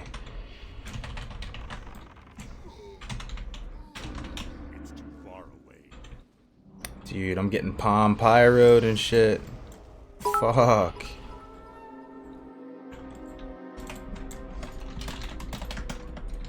Please heal. Please? Please? I'm gonna sit there and let me die? What the fuck? What a gamer. Wow. I heard a biddy noise. Who did it? Code Blue. 100 biddies. Good news. The next stress test was just announced. Yeah, it's supposed to be this week, right? Isn't it 19th? 2 days from now? So what is that? Wednesday?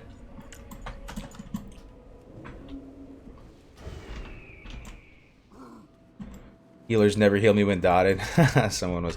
No! Server shut down in 13 minutes, boys. Feels bad. Alright, we gotta push. We gotta pump, as Northwood said. We gotta pump and get some killing blows. We gotta beat.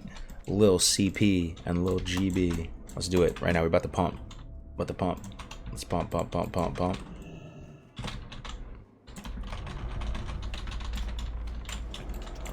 Let us pump.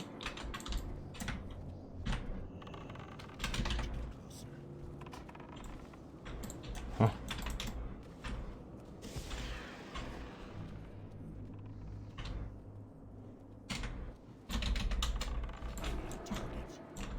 These battles out on the field of strife, though, let me tell you, dude, these are freaking sweet. They're so cool. I love these battles out here.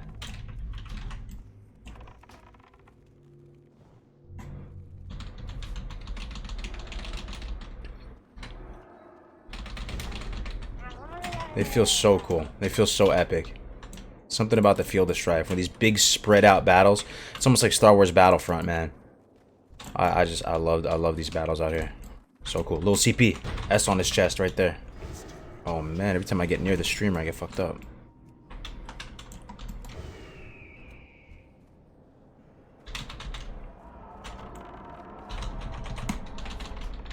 Dead. What this guy? Jamage.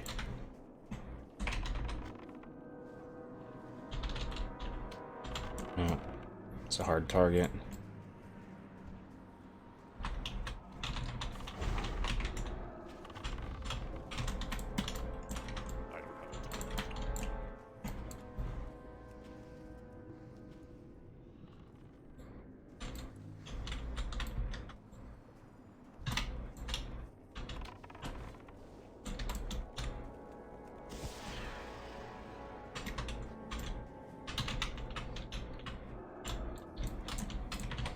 Big damage on this dude. Big damage.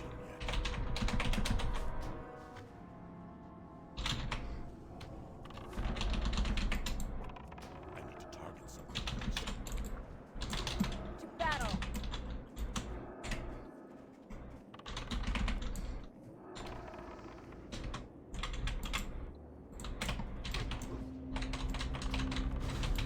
Abusing my dead zone range like a gamer.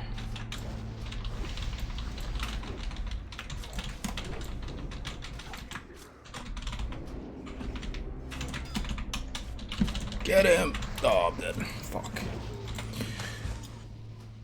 June 19 is your birthday? That's a hell of a birthday present if you get into the stress test, my guy. AV is a beta test. Stress test is 19th of June. Yup. Can anybody play on him? It's not everybody. It's not literally everybody. But if you opted in for the beta, there's a really good chance you're gonna get it. Is there anybody out there in the stream that opted in for the beta that didn't even get the stress test? Because that would suck. That would really suck. I don't know if those people exist. I feel like everybody who opted in got into the stress test. You got 10 minutes to get ahead of me? Oh shit. This guy's watching the stream. Tactics. I got 10 minutes. I gotta get 4 kills in 10 minutes? Bruh. Okay, bro. Challenge accepted. Tactics. Code Blue with the 100 biddies? What did he say? Let me see. Everyone with an active account can play in this upcoming test. Oh, shit, chat. You heard that? You heard it here. Oh, man, that's a lot of red. That's a lot of red. Let's find another place. Go. 9 minutes. I gotta get ahead of this guy in 9 minutes. Alright, we're gonna start with this priest right here. We're gonna start with this guy. That's how we're gonna get ahead. Okay, buddy. You get in and get out of here. You can get scattered.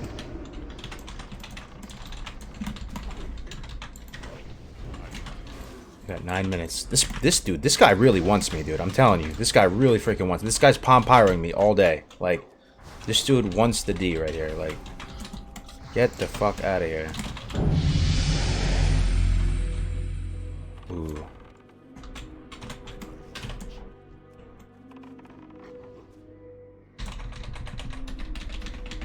Okay. Okay, that might have been a KB. Big Richard over here with the next one. Nope. Whew, man.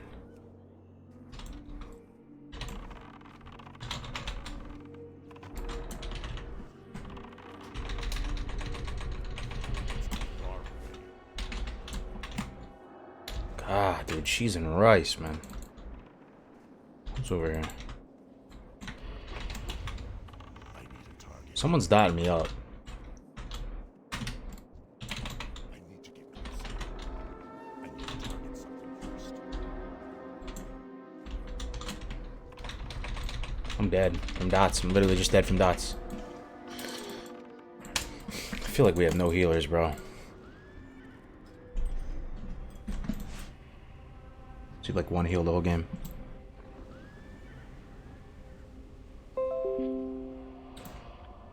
Cap is 15 this time. What do you mean? It is like 10 cap. You can go. Oh, okay. The stress test cap is 15. Okay, okay. I'm tracking that. That's cool. That's sweet. Yeah, man. Get excited, everybody. On the 19th, man. Everybody's gonna be playing Classic, guys. How cool is that? How cool is that? 2 days. Prepare those leveling routes. It's going down. I'm gonna be playing. I love Fresh. Fresh is cool. Oh, how much time do I have? 7 minutes. Oh man, I don't know if I'm gonna beat him. I don't know if I can match him. 4 kills away still. Maybe I get lucky with some multi shots. Maybe if we get lucky. Look at this big flank right here. Let's go on this guy. Of course, I have a freaking super strong elite dude on me.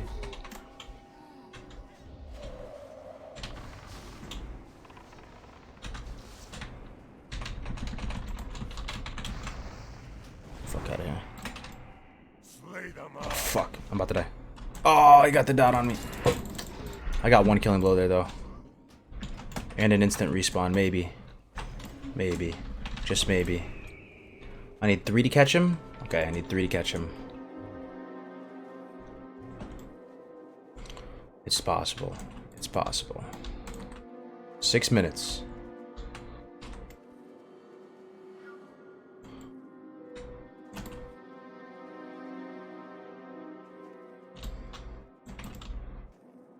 Going in solo, boys.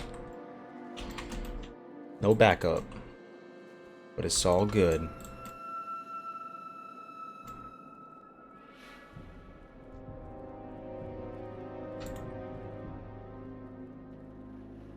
Yeah, 3 away.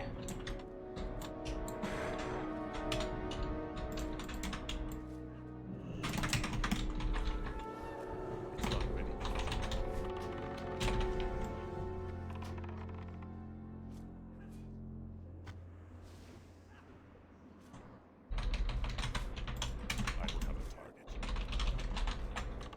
I can't use that later. I should go to this guy.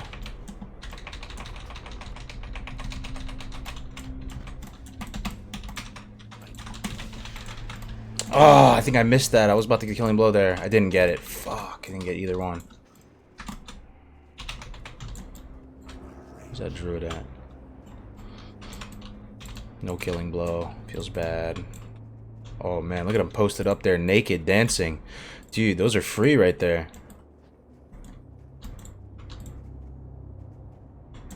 Destroy them.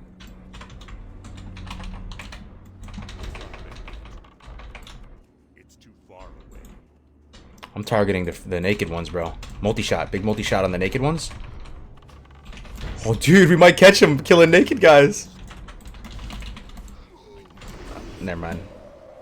Pushing us out.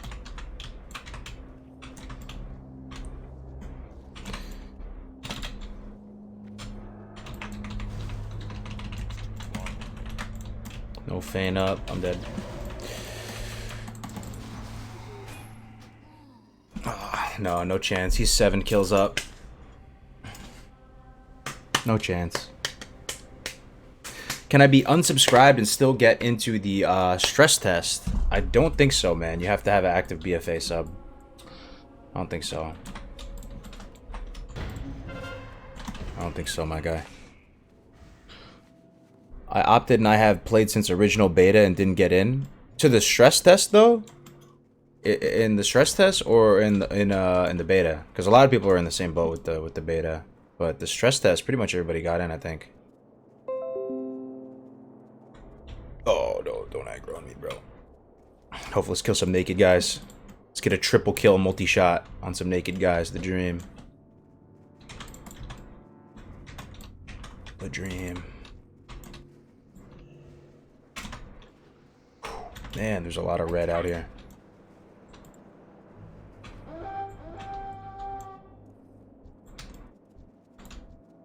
Oh shit, son. They're gonna catch me.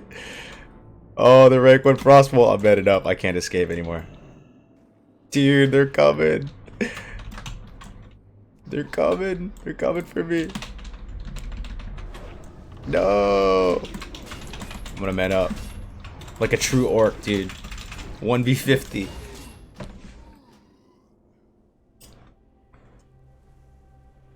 I've got an answer from a Blizzard support. You don't need an active subscription to get the invitation. What? Nah, dude, I'm pretty sure you do.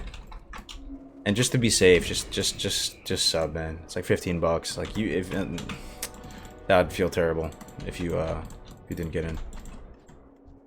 Server shut down 145. I'm pretty sure you need one, man. All right, we're killing these guys.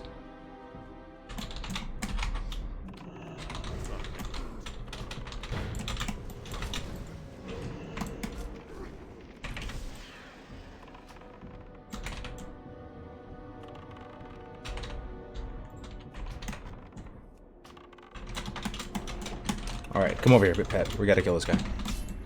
Scatter. After the death coil, I'm gonna scatter. Yeah, he's dead. I think I got that killing blow. Yup. Server shut down in 1 minute.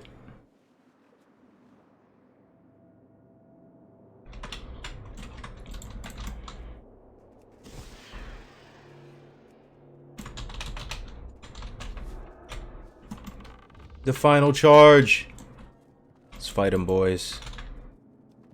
Let's fight these filthy alliance.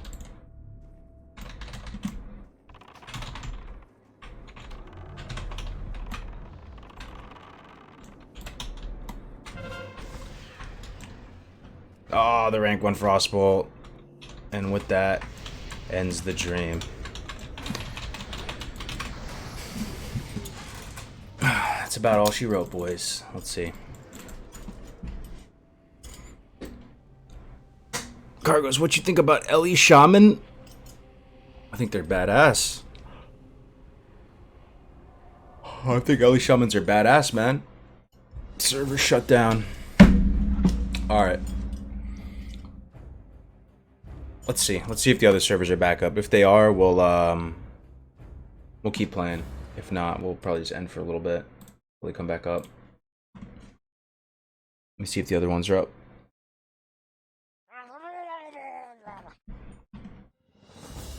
Retrieving realm list. Nope, they're all offline. We'll give it a minute. We'll give it a minute. I'll open it up, guys. Now you have my full attention right now. If you guys have any questions at all, anything you're looking to test, any questions about the beta, how it feels, how it plays, anything related to classes, PvE, PvP, I'm here for you guys right now, trying to give you the best possible answer. Any questions right now? Hey, Kargoz, would you recommend Hunter in Classic WoW? Yes. Super fun, flavorful playstyle. And a lot of people, I said yesterday on Magiscast, if your goal is to PvE to PvP, Hunters don't really fall off in PvP IMO.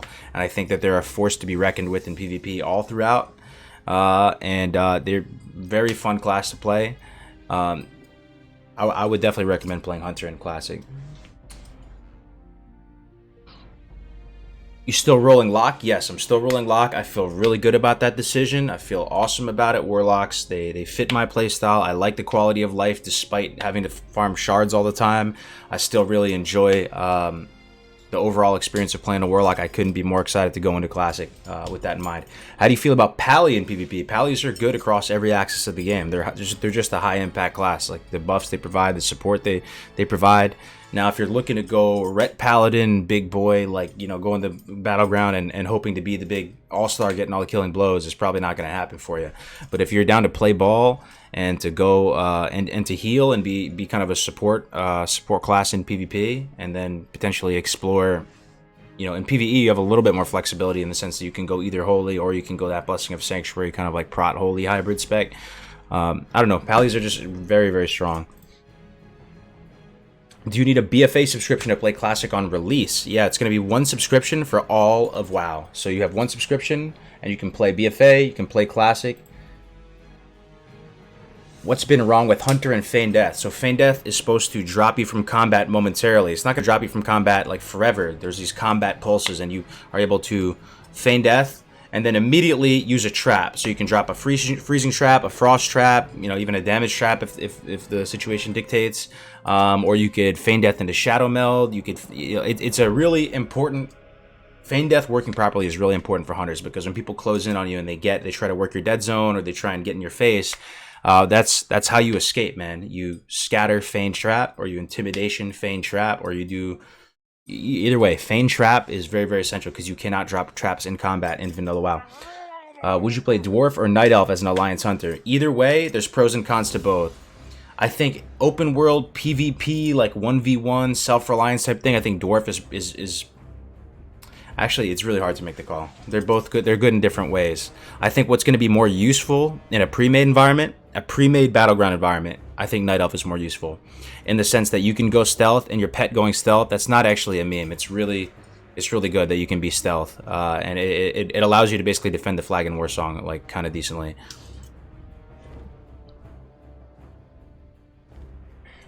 Can you only play Resto as a druid in PvP? You there's a Resto Feral hybrid spec, and that's pretty much the go-to PvP spec. Yeah, that's what you're going to be expected to roll as in PvP. You're going to be, with that spec, you're able to do your two roles. In Arathi Basin, you're going to be spinning the flag, keeping people off the flag and keeping them at bay. In Warsong, you're going to be flag running. Now, like open world PvP, 1v1 duels, stuff like that, you can play whatever you want, man. Okay, let me see what else we got. Hey brother, if I didn't play the game for a few years, don't have BFA, can I just buy a voucher and play, or I gotta buy the classic game? Nah, man. So Oko, good question, man. I'm pretty sure you just gotta get the subscription to WoW, and you're gonna be able to download classic WoW and play it. There's not gonna be a box. There's not gonna be a cost to buy classic WoW first, then the sub. You're just gonna have to do one subscription to World of Warcraft, and you're able to play classic. What is your leveling strat? Will you explore XP to levels 4 through 5, then grind 10 to 12 and go to another zone? It's going to depend. Every fresh server, every launch is going to be different. Very different. And the people that are going to be successful are going to be the people that are quick to move and capitalize on opportunities that present themselves. So we don't know if once we get into the real servers, if the dungeon grinding meta is going to pull ahead for various unknown reasons. If Kalimdor is crashing and the Eastern Kingdoms is stable. You know, the people that are quick to go over to Eastern Kingdoms are going to be potentially people that are successful. If the Valley of Trials is an absolute shit show to the point where it's like unplayable, you want to maybe there's different lines you can explore. You can die your way out of there and try and resume your normal leveling path in Durotar, or you could potentially go, die your way over to Mulgore, you know what I mean, and start over there. Like, there's going to be a million things. So my answer overall to that, when you ask for the leveling path, is I don't know exactly what its final form is going to be. The best thing you can do right now is to just really familiarize yourself deeply with all the quests in the zones, so that you can make those calls, those audibles on the fly as you're leveling with your partner or solo. You can make those decisions and see like the lines of play like unfold before you. Let me see what is it on Twitch. What classes work well with Tauren? What classes work well with Tauren? What does that mean? Work well? I mean, Tauren can only play a certain amount of classes. What do you mean by Tauren? I'm confused by that one.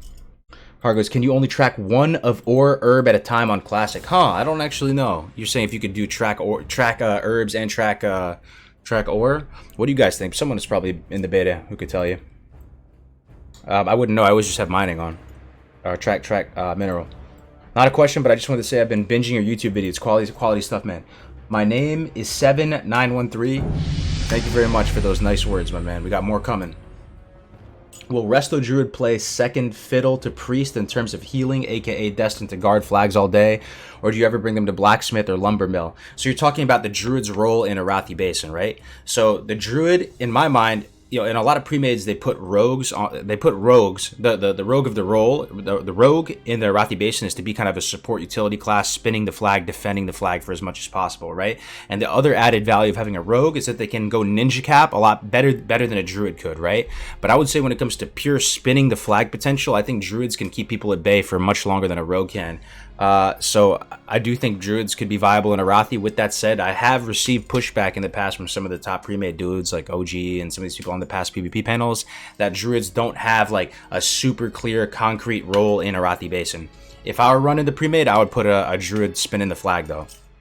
So, but what I will say is that the standard pre-made comp in Warsong Gulch in particular, and Warsong is kind of like, I don't know, the defining quintessential BG to me, is 2 priests, 2 mages, and 1 of every other class. Every class has some sort of representation. That's like the standard pre-made setup. So you can kind of see that priests and mages are like weighted heavily. You know, they are high impact classes in Battlegrounds. Let's see some more questions. More questions. Go, go, go, go, go. Let's hear some more.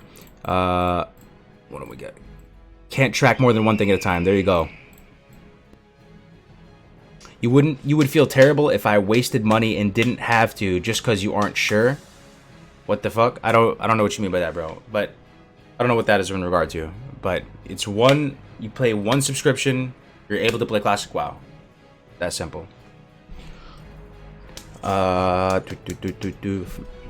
Friends and I decided between Warrior, Shaman, Mage trio leveling or Mage Lock Priest.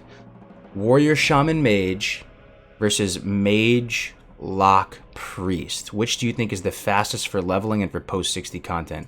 Mage Lock Priest might be sick, like AoE farming actually. Mage Lock sick. Mage Lock Priest. You could probably 3-man dungeons and do a lot of in dungeon grind if you ever needed to. I mean, but at the same time, Warrior, Shaman, Mage is also like a turnkey dungeon group. It's just not as much AoE, really. I mean, Warrior and Shaman. I mean, Warrior has some cleave, like 30 plus once they get sweeping strikes. They're able to cleave and sweeping strikes down stuff, but it's kind of different from the Mage AoE. I think either way, you'll be good to go. What Warrior, Shaman, Mage, huh? I like the Mage Lock Priest, man. I like the Mage Lock Priest more personally, but, you know, to each their own. Do you think they'll fix melee leeway? I sure hope they do, man. Yeah. Oh, Field of Strife back up? What? Okay, it's back up. Warrior, Shaman, Mage is better. Yeah, I mean, it depends on your playstyle. I really like these. The AoE grinding felt amazing. Warlock pulling with Eye of Kilrog. You stack up, sack the Voidwalker. It comes. I could see, you know, just a mage, a priest, and a warlock. You know, AoEing together, or the Precious Healing, or whatever, all with, you know, I don't know. You're able to summon and port. You can port and summon. Hellstones, White Prevention.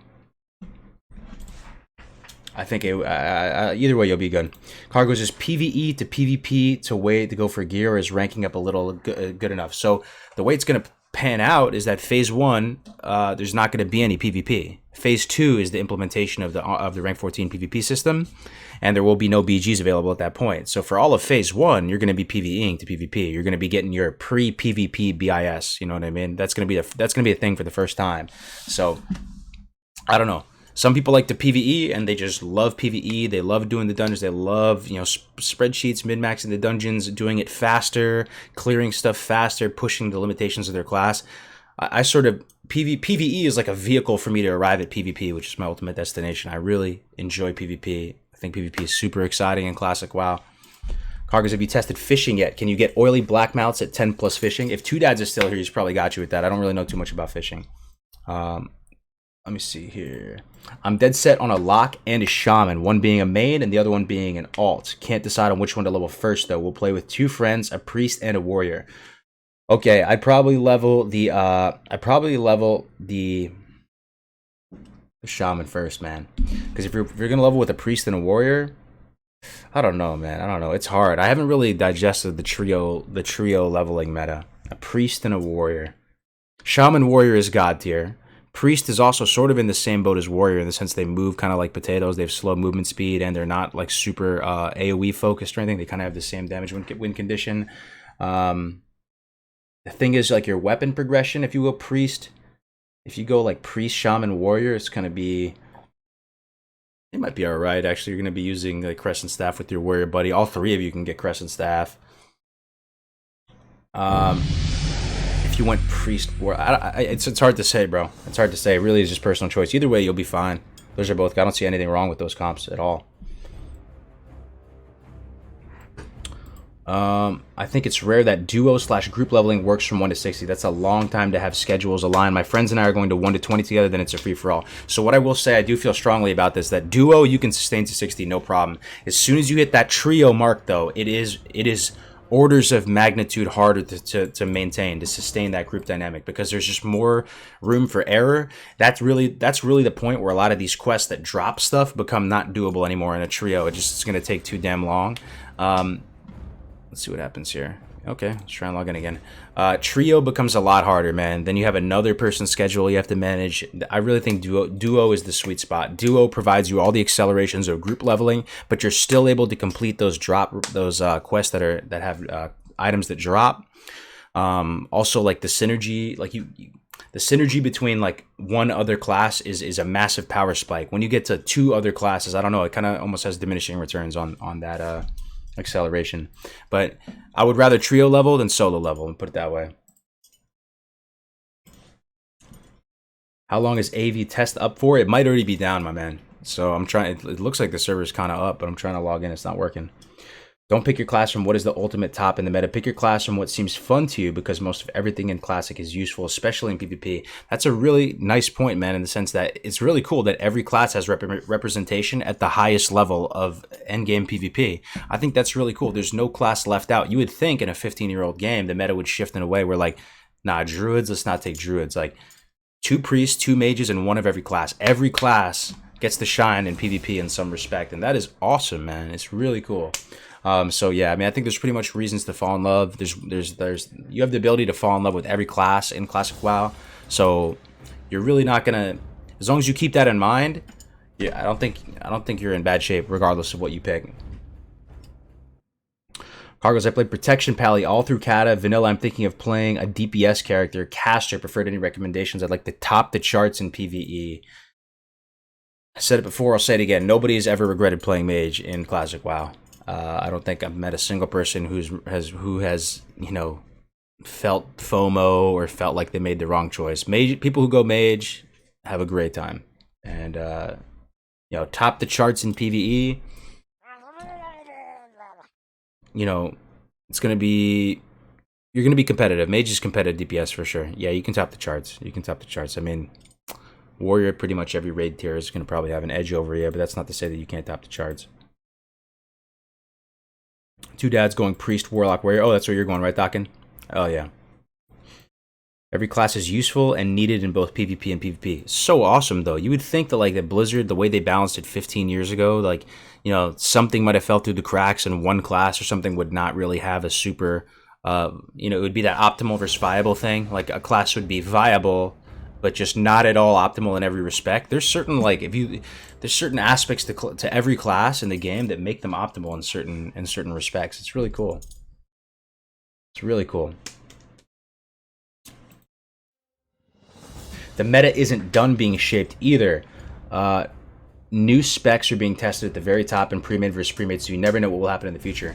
That is very true. I don't think the pre-made meta is done evolving yet. People are kind of set in their ways right now, and again, I don't have a ton of experience ranking, but I hope to get that experience come Classic. That's something I'm super interested in developing. The idea of, you know, like this attrition-based, you know, spell cleave team with warlocks and shadow priests and elemental shamans. I'm really, really excited to explore that, and yeah, we'll see what happens. Also, quick nugget: once Nax Ramos gear starts to you know, become better than the rank 14 PvP rewards, on private servers you'll see a massive dip in PvP. People just won't be PvPing as much. The incentive isn't there anymore. But what if we were to create that incentive externally outside of the game through, like, you know, seasons of PvP, in the same way that it would be a competitive, you know, esport kind of. Like, I know that word is a little delicate, but if there was a reason to keep PvPing, whether it's tournaments or whatever, we're going to see the meta start to develop and be fleshed out even in the super ultra late game vanilla. where some classes like spell damage is really coming online and potentially shifting the meta dramatically, and some of the melee classes are having to switch gears and play stuff differently. I think it's going to be interesting to explore. The private server community is so small compared to the retail classic. There's an untapped big pool of theory crafting and a huge pool of players to test new combinations. Yeah, man, very excited for that. We're just small fish in a big pond. Once classic comes, man, millions of people come pouring through the doors. It's gonna be crazy, boys. It's gonna be crazy. Kargoz, can a 40-man team of only paladins beat Nax? Do you know if it has been done? I've never heard of that. I'm thinking of paladins. I mean, where would you get your damage from? That's the thing, though. I mean, Pallies are, I think, out of all the DPS classes, they end up parsing the actual very lowest as far as damage, like attempts at being a ret paladin, whereas opposed to holy paladins are parsing at the very top in Naxxramas compared to even priests and stuff. So I don't know. I mean, it's possible. I don't know if it's been done though. I don't think it's been done. Mage with engineering can beat everything. It's just ridiculously OP. I don't know in what respect you're talking about, 1v1 or in a pre-made or whatever, but I don't know. There's so much that goes into that answer because you can only wear 2 trinkets, right? Depends what trinkets you have available to you, what cooldowns you have available to you.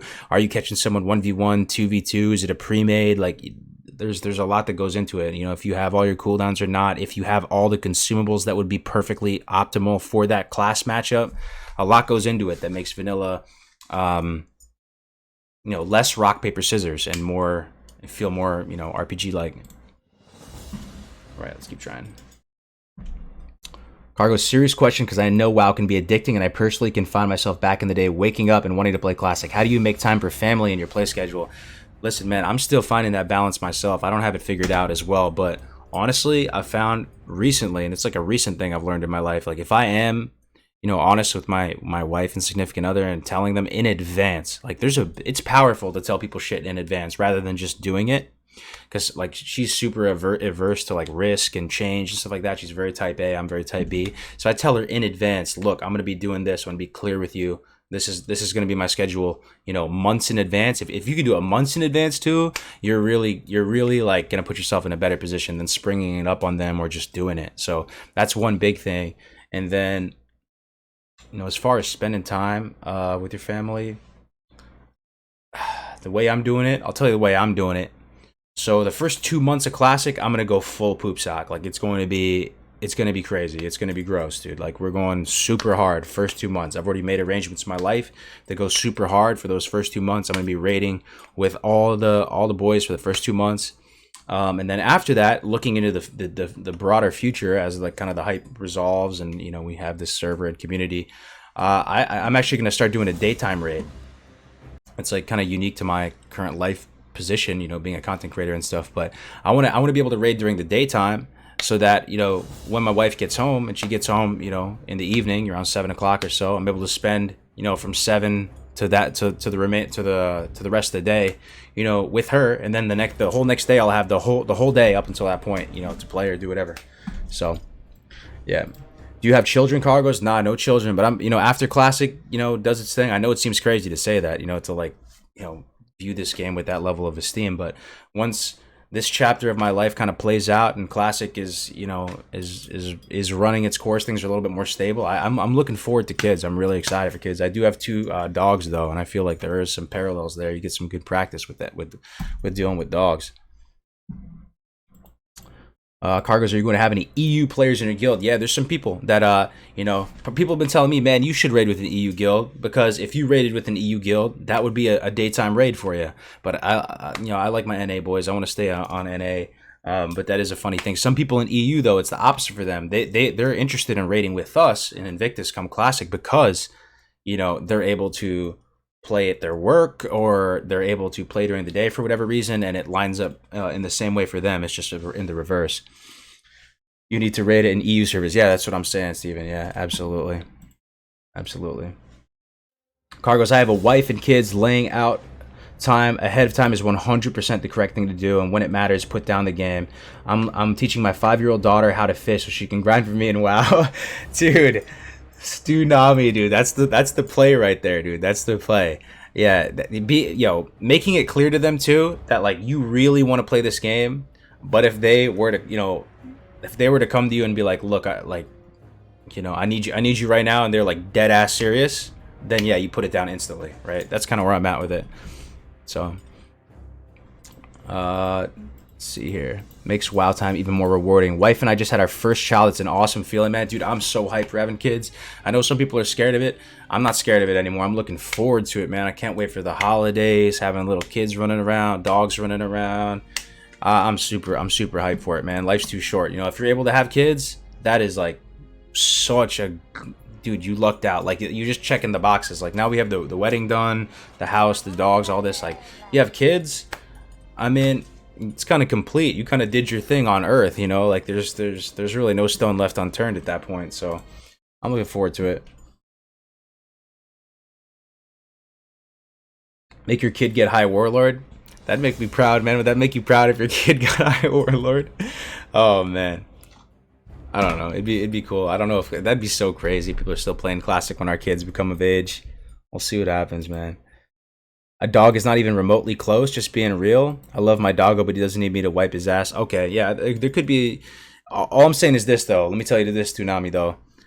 Imagine having a kid without taking care of dogs for years and years, though, and just going into it completely cold without having to wake up, bed down, feed, you know, give medicine and take care of a life form for many, many years. Imagine going into having kids cold, right? Like you're just teenager, straight kids. See, that's scary. That's scary. I do think having dogs and animals, it softens the blow for a little bit, and it's almost like, you know, I'd recommend people being able to do that for a while. And the thing is, you can take a dog and you can take a baby into a diner. In fact, they'll make special accommodations for you. They'll make you a little baby chair. You can't take a dog into a diner. You can't take dogs places babies can go. So there's some unique challenges that get presented with dogs, especially big dogs.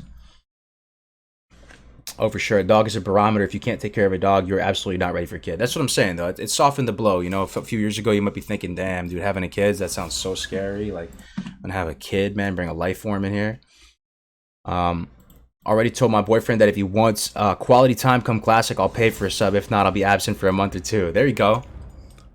Yeah. There we go. There we go. Very true, man. We have an awesome Pitbull and Dobie. They're our kids also. I feel you on that. They kind of become your little fur babies, you know, like as weird as that is. But, you know, I love dogs a lot. They're a big part of my life. Eventually, I have goals for myself. Moving into the distant future, you know, I want to get, you know, maybe 5-10 acres, start a breeding program of dogs. I really love the German Shepherd breed. That's the breed. I just fell in love with that breed. Be able to better the breed and you know, have your own little breeding program and to have 5-10 acres, you know, in the future. I'm thinking, you know, as long as I have good internet, you're pretty much good to go, man. You see the airport within an hour away from you and good internet and you're good. So that's the distant future, you know. But how old are you, Kargoz? I'm 28 right now. A dog is remotely close. Having to take care of a living being is similar. Humans are some of the biggest dorks as babies, totally helpless. That's true. Dogs are really, like, dude, dogs impress you with how much they can kind of take care, how clean they are just naturally without any help. Like, they can really take care of themselves really good. Babysit for 1 week a toddler before you commit if you make yourself safe. Oh man, now you're scaring me. Thinking about taking care of a toddler for a week. There was a period of my life where babies freaked me out. They kind of look like little aliens to me, especially in that little stage where they come out and, you know, you're cutting the cord. It looks like something right out of Alien with Jodie Foster, you know, like they kind of go through this alien stage, like the little soft skull and everything. That kind of freaks me out a little bit, you know. You just got to kind of man up and do it. But yeah, man, like taking care of a baby for a week it's still, I'm definitely out of my comfort zone. Let me see here. Have those shoulders always been asymmetrical like that? Yeah, I think so. It's a good point. They look a little bit exaggerated right there, though. This is all dog parents or LMO. They think it's so hard. I mean, I don't know. I haven't crossed that bridge, so I guess I have to cross that bridge and see. Is there room for your guild and for more casual players? Yeah, I mean, the way we're setting up the guild right now is we're going to have this kind of brother-sister guild system, so there's going to be a guild that has a more intense schedule. We're not even going to comment on skill or anything like that. There's a guild with a more intense, rigorous, demanding schedule, and there's going to be a guild with more with a less time intensive, less demanding schedule, and hopefully we can provide different strokes for different folks. You know, it feels bad to call one hardcore to call one casual, because for many people it's not that. Some people just don't have the time, right? They just don't have the time. It's not like they're a bad player or anything like that. And some people don't even enjoy raiding that much. I don't even enjoy raiding that much. Raiding's all right. Raiding is cool, but it's not. I like leveling more than raiding. I like PvPing more than leveling. I mean, more than raiding as well. So I PvE to PvP. It took me a while to just kind of say that, but Connor Barnes, dude. Big Connor Barnes in the house. Subscribed for 5 months, dude. That is pretty legendary, Connor, dude. I didn't know you were 5 months straight, man. Thank you very much, Connor. Connor, my man. He was at my wedding. He saw it all go down. Big Connor Barnes. Thank you very much, dude. PvE is just definitely a tool for PvP and vanilla IMO. Especially with static bosses. You know what I mean? It's static bosses, static raids. I really like this analogy of comparing Classic WoW to like a MOBA. And before you get super triggered, hear me out, man. Like, you know, in a MOBA, you appreciate all the different characters, right? All the different characters and heroes or whatever they're calling them in the respective MOBA. In Classic WoW, you appreciate all the different classes. To me, it's kind of like that. And you have different factions. And in a MOBA, you start this journey and you start off at level 1. You grind all the way up. The game takes like a freaking hour. It takes a long time. And people would wonder, like, why do you keep playing that, repeating it over and over again, and getting the same gear over and over again? Why do you do that? It's because the overall experience, the game, like, is fun as a whole. The battles, the experience, playing with your friends, all that. I kind of appreciate Classic WoW in the same way. So that's why I'm not itching for horizontal content. For many reasons, I'm not itching for horizontal content. But in that respect, I think it's you know, it's cool. Like, you know, the bosses are static, and that's okay. It's kind of like Diablo. You can do seasons with it. You can do the game differently. You can do it faster, doing better the next time around. But, you know, that's how I appreciate the game at this point. Is this a WoW chat for family coaching? No, it just spiraled off. Someone asked something about family, you know. A lot of people don't want to hear about the real world when they're tuning into Classic WoW content. I get that. You know, a lot of people just trying to not think about that when they come here. But, you know, we tangent off from time to time. Gonna play Hunter in Classic so I can train for having a kid. There you go, dude. Yeah, having a Hunter pet. That's pretty much as hard as having a kid, right? The raid and vanilla are vastly overrated by people's rose-tinted glasses. Average guilds will roll the PvE content. Classic will be a PvP sandbox. Could be the case, man. And I've said this for a while now, and I've seen some people that are kind of on the same page. I think the real true legs of Classic's longevity, like moving into the distant future, is going to be the PvP. With that said, I think Classic WoW is an amazing platform for PvP. Amazing. Better than every other iteration of World of Warcraft, to be honest, because there's not those streamlined, templated, instanced arena type environments, because there's none of that, because the talent points are so fluid and diverse. Like, it honestly feels bad calling someone strictly a BM hunter, a enhancement shaman, a resto druid, because there's so much crossover between all the specs. You know what I mean? It's not like you really are just the resto shaman or whatever. Resto shaman, like there's so much flexibility. There's so much gray area in Classic. There's so many consumables. There's so many items in the game that affect the meta that you know, it's what you said. It's a PvP sandbox. It's a PvP sandbox. It's so cool. PvP is really what everybody talks about over beers. Remember in the good old days? It's true. It's true. There's only so many times you can beat the robot before it, I mean, that's not true, though, at the same time. You know, people are still playing these old games. You know, to a certain people, the PvP alone is enough. That's enough for them. They could play this game till the day they died and repeat it on new freshes, and they just beat their old times, improve their old times. And you can make the PvE competitive when you compare, you know, clear times of raids or compare parses, right? People already do that. So, but ultimately, I think the thing that's exciting about the game does have some sort of human element. We talk about fixed communities, and we talk about the importance of community in Classic WoW. It's all kind of in the same vein. There's some sort of player versus player or player and player type interaction here in order to make the game stick. What is the best class in a 1v1 duel? I'm a little bit biased here, but I would have to say it's a Soul Link, Orc, Warlock. I think that's the pound for pound heavyweight champ. Did you have more success in World PvP with Warlock or Hunter? In World PvP? In World PvP. You know, on the beta, you're saying? I don't know. So, I think you will have more success in World PvP 1v1 as a Soul Link or Orc Warlock, you know, if that's the case. But it depends what your metric of success is. Like, is it killing one other player in a 1v1 scenario every 15 minutes? Is that the success where you blow everything, fail domination, master summon or resummon the Voidwalker, sack it again, or so, you know, is that the metric of success?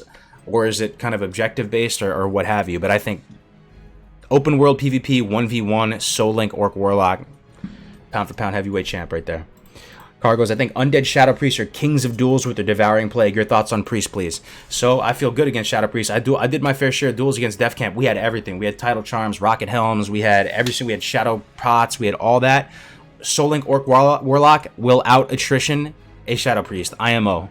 Because you just go for the mana drain condition. You go for them with that. And you'll just wear them out, man. You'll just wear out the Shadow Priests. You know, eventually they kind of blow their load. You survive. And then you're able to either drain life, tank them or whatever, or just keep draining their mana or whatever. It just seems like you have more gas when you're a Soul Link or Orc Warlock versus a Priest, and you also can't dispel Soul Link on the beta, or it's not looking like you're going to be able to dispel Soul Link off the Pet or the Warlock. So I think that puts them in an even stronger position.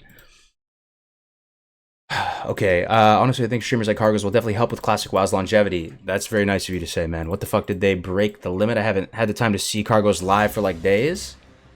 What do you mean, man? Kargoz live for like days? I didn't. No, I played this weekend, right? I played I played Saturday. Sunday I did some podcasts, but I was playing Saturday for a while. Kargoz, do I have to install WoW Retail to play WoW Classic, or it will be a different game? It's going to be a different game, different client, different. Not client. It's a different game. You'd have to download, right? You're still using the BNet client, but you're not going to be able to just like use the BFA launcher and punch in your credentials and be able to log into Classic WoW. You're going to have to download it separately. Well, you can't break Soul Link. That's a feels bad for real, man. Yeah, you can't break Soul Link. Do you think Orc Hunter or Troll? I'm more interested in PvP, but would like to raid too. Well, I hurt my DPS too much going Orc. No, I think you'll be fine either way. I mean, Troll is the best. On the Horde side, Troll is the best PvE class. And it really comes down to like kind of a gimmick, but kind of at the same time, it's legit. Like, if you're playing a Troll in PvE, you can start the fight and potentially use it again later in the fight if the fight drags on. But most of the fights in vanilla are super short. You can start the fight with 10 seconds of like close to 30% haste. You take off all your gear, put it back on. You can use negative stamina gear, as I was talking with North about as well. You can pop a demonic room for extra effect, and you can start the fight with 30% haste. You know, and a lot of fights only last like a minute, you know, in vanilla. So it's powerful, right? The Troll stuff, but at the same time, I think Orc looks cooler. I think that the stun resist is insane on some classes more than others. You know, on Warlocks, the fact that your trinket can't break stun makes me think Orc is the way. It makes me think Orc is the way even more, man. Troll is best for PvE, but you won't be unable to clear a boss because you're an Orc instead of a Troll. Yeah, pretty much. Yeah, that's pretty good. Soul Link was never able to be dispelled on the private servers. It was potentially to the point where like rogues would go get that one mace, then they would smack the Warlock or the Pet or whatever and dispel Soul Link off. Like, you were able to get it off on private servers, but it doesn't look like you're gonna be able to on a Classic. How garbage is Hunter at 60? Not garbage at all. They're really not garbage at all. I played Hunter 3 times in a vanilla environment. I have a whole Hunter field manual on everything I could possibly think of when it comes to Hunter endgame PvE specifically. Kargoz, what level would be optimal for Twink Hunter? I'm thinking 39, got Viper Sting and movement speed over most classes. Oh, I haven't really thought about that. I know at 19 they're strong, though. I love Hunter at 19. I've done some 19 twinking. 19, it feels pretty good. I don't know why, though. I mean, auto shot is just so strong. I'm thinking in terms of abilities, key abilities. You're not able to get aim shot yet. You're not able to get cheetah. So, I don't know. I've had success at 19, but now I'm thinking about it. You are missing some big abilities as well, like cheetah, aim shot, bestial swiftness is whatever. Yeah, I think the thing is too, like, some of the items you can get on a 19 Hunter are really powerful. You know what I'm saying? If you get like Venom Strike, you put like a big badass scope on it, like you can yeah, 19 is good for some reasons. Orc Warlock versus Undead Warlock. Undead wins every time. Orc Warlock versus Undead Warlock. Depends on a lot, though. Like, I think more often than not, race isn't going to decide that matchup. What's going to decide that matchup who's playing better, what spec are you, what cooldowns you have, you know, what pet are you starting with, what trinkets do you have equipped, you know, if you have everything. If they both had everything and they're fully like min-maxed against each other, I still don't even know. Maybe you just wouldn't commit to that like fear win condition or anything like that. Maybe you just wouldn't even go for the fears, because there are other lines to explore with Warlock where you just like forfeit the control condition and you just play super aggressive, and you just, you know, sometimes that makes more sense to do. I don't know. Hunter strong in all brackets just because pet can carry you. In all brackets, you're saying in PvP, the pet is situationally impactful in PvP, but it's not that impactful. Sometimes you don't send your pet at people, and because you're just giving them rage or whatever, and it doesn't do enough damage. Like sometimes you just keep your pet by your side. What about resist grenades? Yeah, no, we tested that, right? Yeah, that's true. Orcs can resist the incapacitator stun. That's so true, man. That's big, dude. That's big. Yeah. Let me see here. That could solve my manning problem. I want to either mage or rogue, but I was thinking I could have 60 mage and have a rogue twink. Yeah, you could do it that way. I mean, mages, even though, here's the thing, I was thinking about this in the car. What do you guys think about this, chat? I was thinking in the car, you know, one main reason why I play Warlock, this is gonna make North so happy because I was just defending Warlock on Magascast yesterday. But one of the main reasons why I like Warlock and it resonates with me is, one, it's a pet class. Two, it's a very self-reliant class that can handle itself in 1v1. Mage is also those things. It's not a pet class, but mages are actually incredibly self-reliant, right? In what respect are mages not self-reliant? In PvE, they're very self-reliant. You know, they have multiple infinite value loops, right? Just rank 1 Frostbolt alone is an infinite value loop. They can teleport themselves around the world. They can make their own food and water and their own consumables. In PvP, they're also super self-reliant. If they don't have a way to kill the person, more often than not, you're able to just sheep them and run away. Mages are super self-reliant in PvP as well.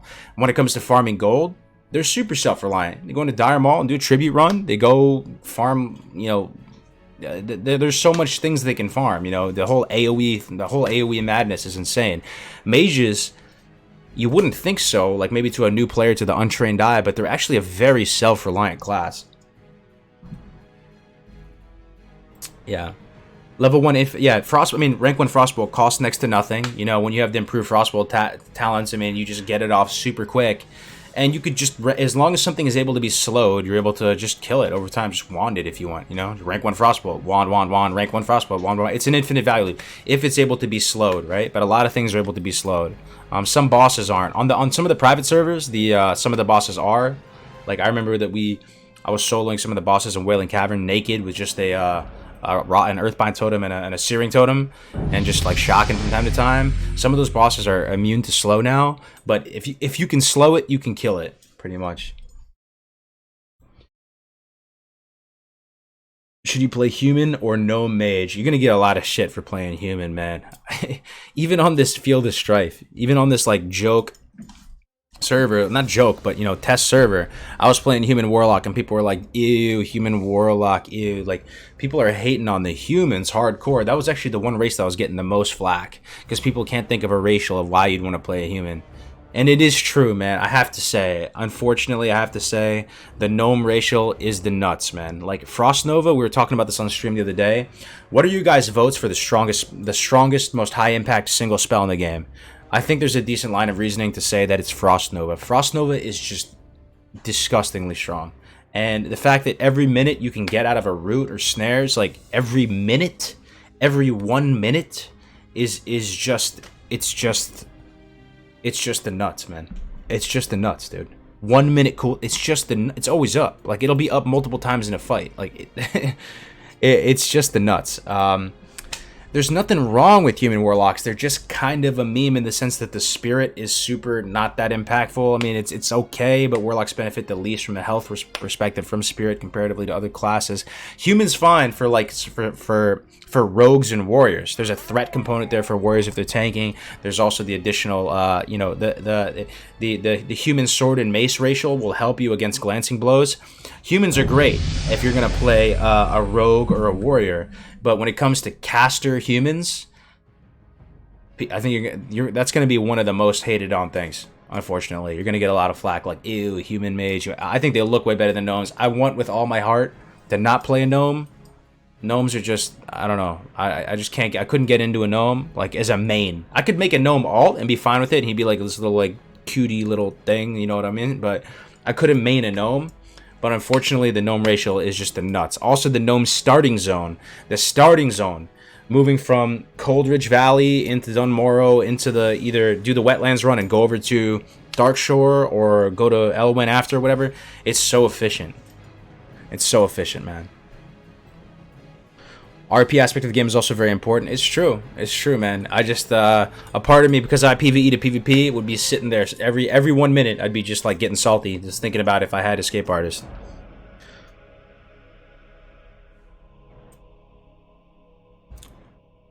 Kargoz game, I'm doubting going warrior for mage again, but I just rated on a mage on Northdale. How was that, Connor? Was it good? You have a fun time? Rogue gnome is good too. Escape, yeah, I mean, escape artist is just the nuts. I'm just saying, in PvE, human's gonna have the edge over a gnome, right? Like the additional benefit against glancing blows, it actually significantly it significantly impacts, at least on the private servers. We'll see how it plans out. People are saying with this, you know, that the nature of, you know, hit and glancing blows and weapon skill, it might be different on classic. I don't know. I'm gonna leave that up to the big brains of the world, but at least on private servers, that extra weapon skill significantly impacted, you know, your damage on glancing blows. Escape artist is honestly the best racial in the game. I don't. It's up there, man. I don't know. I still think it depends on what class, right? It definitely depends on what class. First of all, it definitely does. Like, I'm thinking selfishly right now. As an orc warlock, your PvP trinket doesn't remove stuns. You know what I'm saying? Like, that's very bizarre. So, like, stuff like free action potions, even more important, even more valuable. Living action potions, even more valuable. And stuff like the stun resist, you know, the 25% plus your base stun resist, having like a 30% chance to resist the stun that you couldn't break in any other way other than a lip. That is super impactful as well. You know what I mean?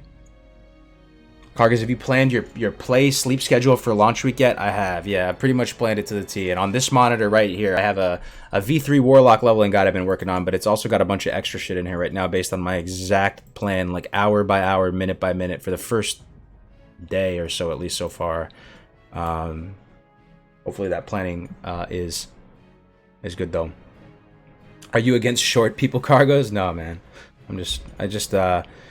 I couldn't, you know, as a main character, I don't know if I could do it. So I'm glad I play Horde. I don't have to make that decision. I feel like that's something weighing heavy on the Alliance minds. Like, your brain is telling you go gnome, but your heart is like, I can't play a damn gnome.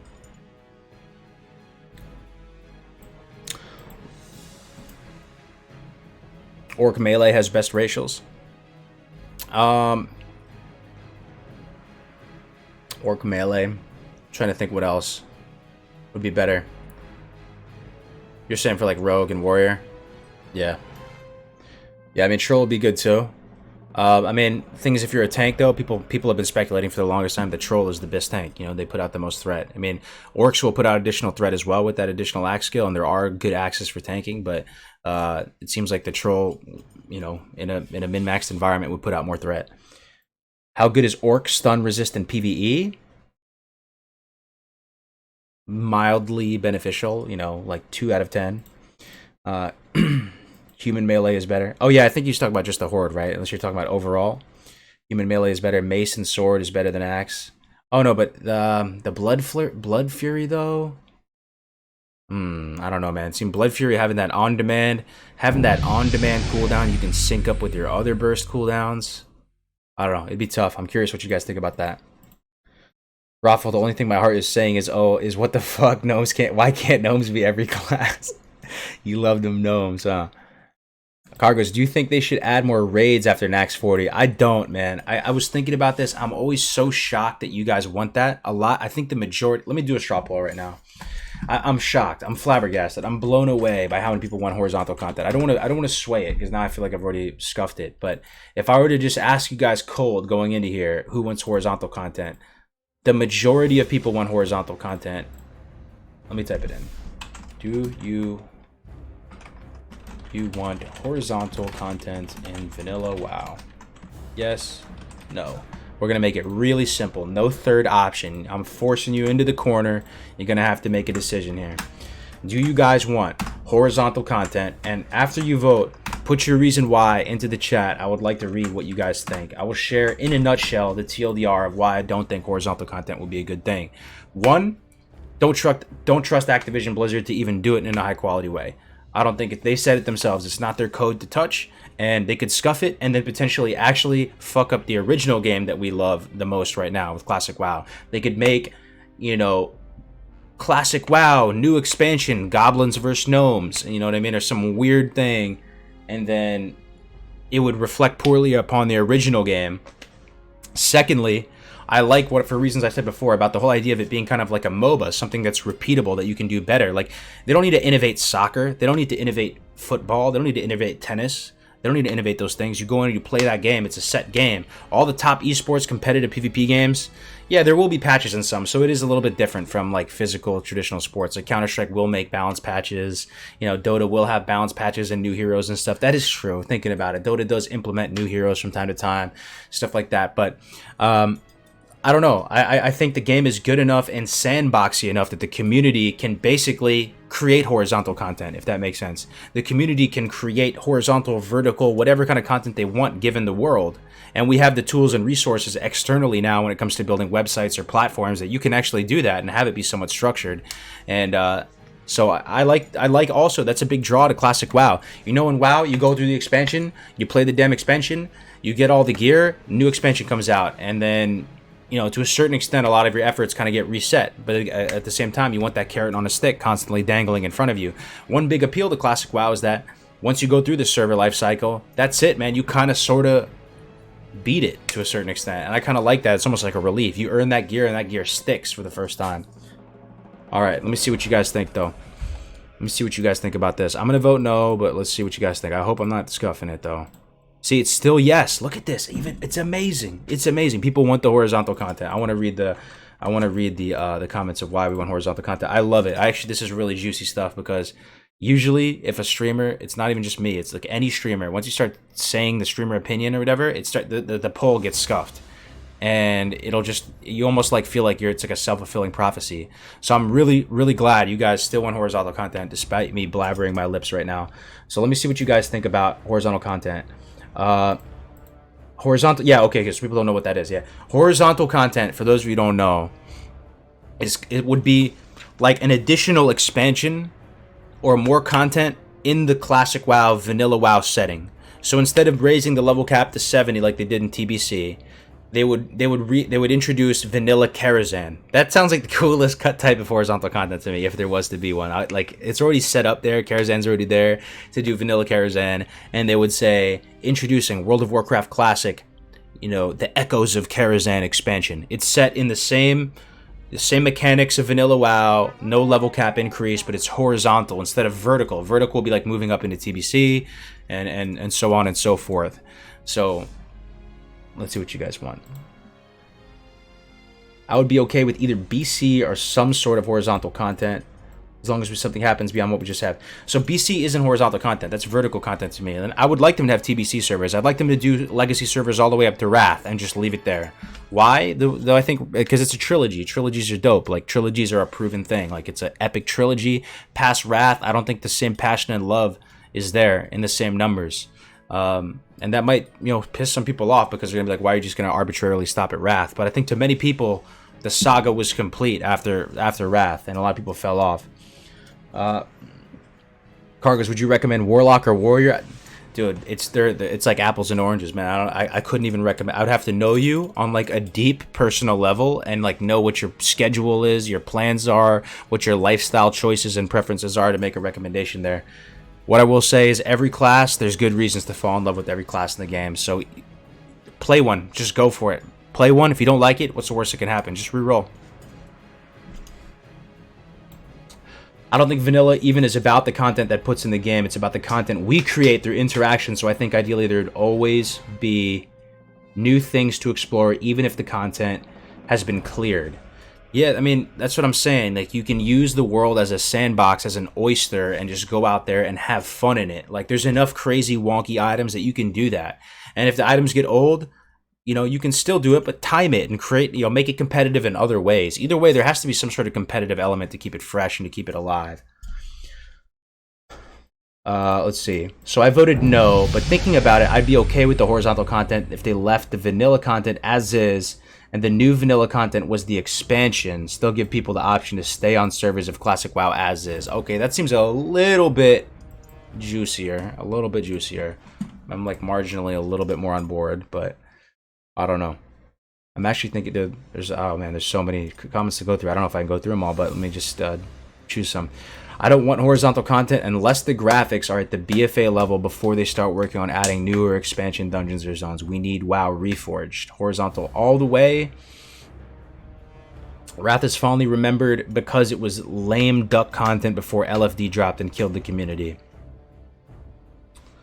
Kargoz, I prefer them to go vertical and keep some servers classic only, then open up TBC servers. That's what I'd like as well. Even if TBC comes out, I'll be playing. I'll still be playing classic, guys. To be honest with you, I'll play TBC. I'll have a character there. I'll get the 70. I'll do some stuff on it for sure. But it's an expansion. It's not the original game, man. And I'd be fine with it if they just kept classic and no other legacy servers. You know, I'd be happy with TBC as well. Either way they want to do it. I don't know. It's just TBC was short too, man. TBC was like 2 years or less. It wasn't even that long, really. I want Classic WoW to be available and it's in this form, like moving forward indefinitely, pretty much. I want horizontal content because I want to experience the dungeon content of TBC and Wrath, but without the unforeseen repercussions of increased level cap, resilience gear, flying mounts, etc. It's almost like in a science fiction IP or something, though, where they start doing like time walking. You know what I'm saying? Like when they start doing horizontal content, like they're creating kind of spin-offs of the universe, and like they're when IPs start doing time travel, it's kind of like a death sentence, man. Look at Warlords of Draenor and stuff, man. When they start fucking with the integrity of the universe, I don't know, man. It's a slippery slope. Are you gonna level each class to 60? If not, then your thoughts on which classes you're gonna skip personally, mate. I'm gonna level everything to 60. Hell yeah, everything to 60. Classic isn't even the original game. Everything has been done decades ago. I don't know what you mean by that, but you know, there's lots of PvP. There's lots of metas to explore. There's lots of different ways to play the game. I don't know if they explored everything back in the day. In fact, I mean, the fact we're still learning stuff about this game on a daily basis is kind of insane.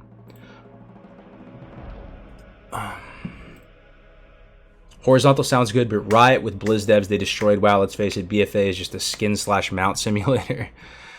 Oh man, you know what I'm gonna do, guys? Though we've had some good discussion here, but I am gonna break for some food, I think, because the servers are down, and I'm gonna be hungry later, and then I'll be streaming later.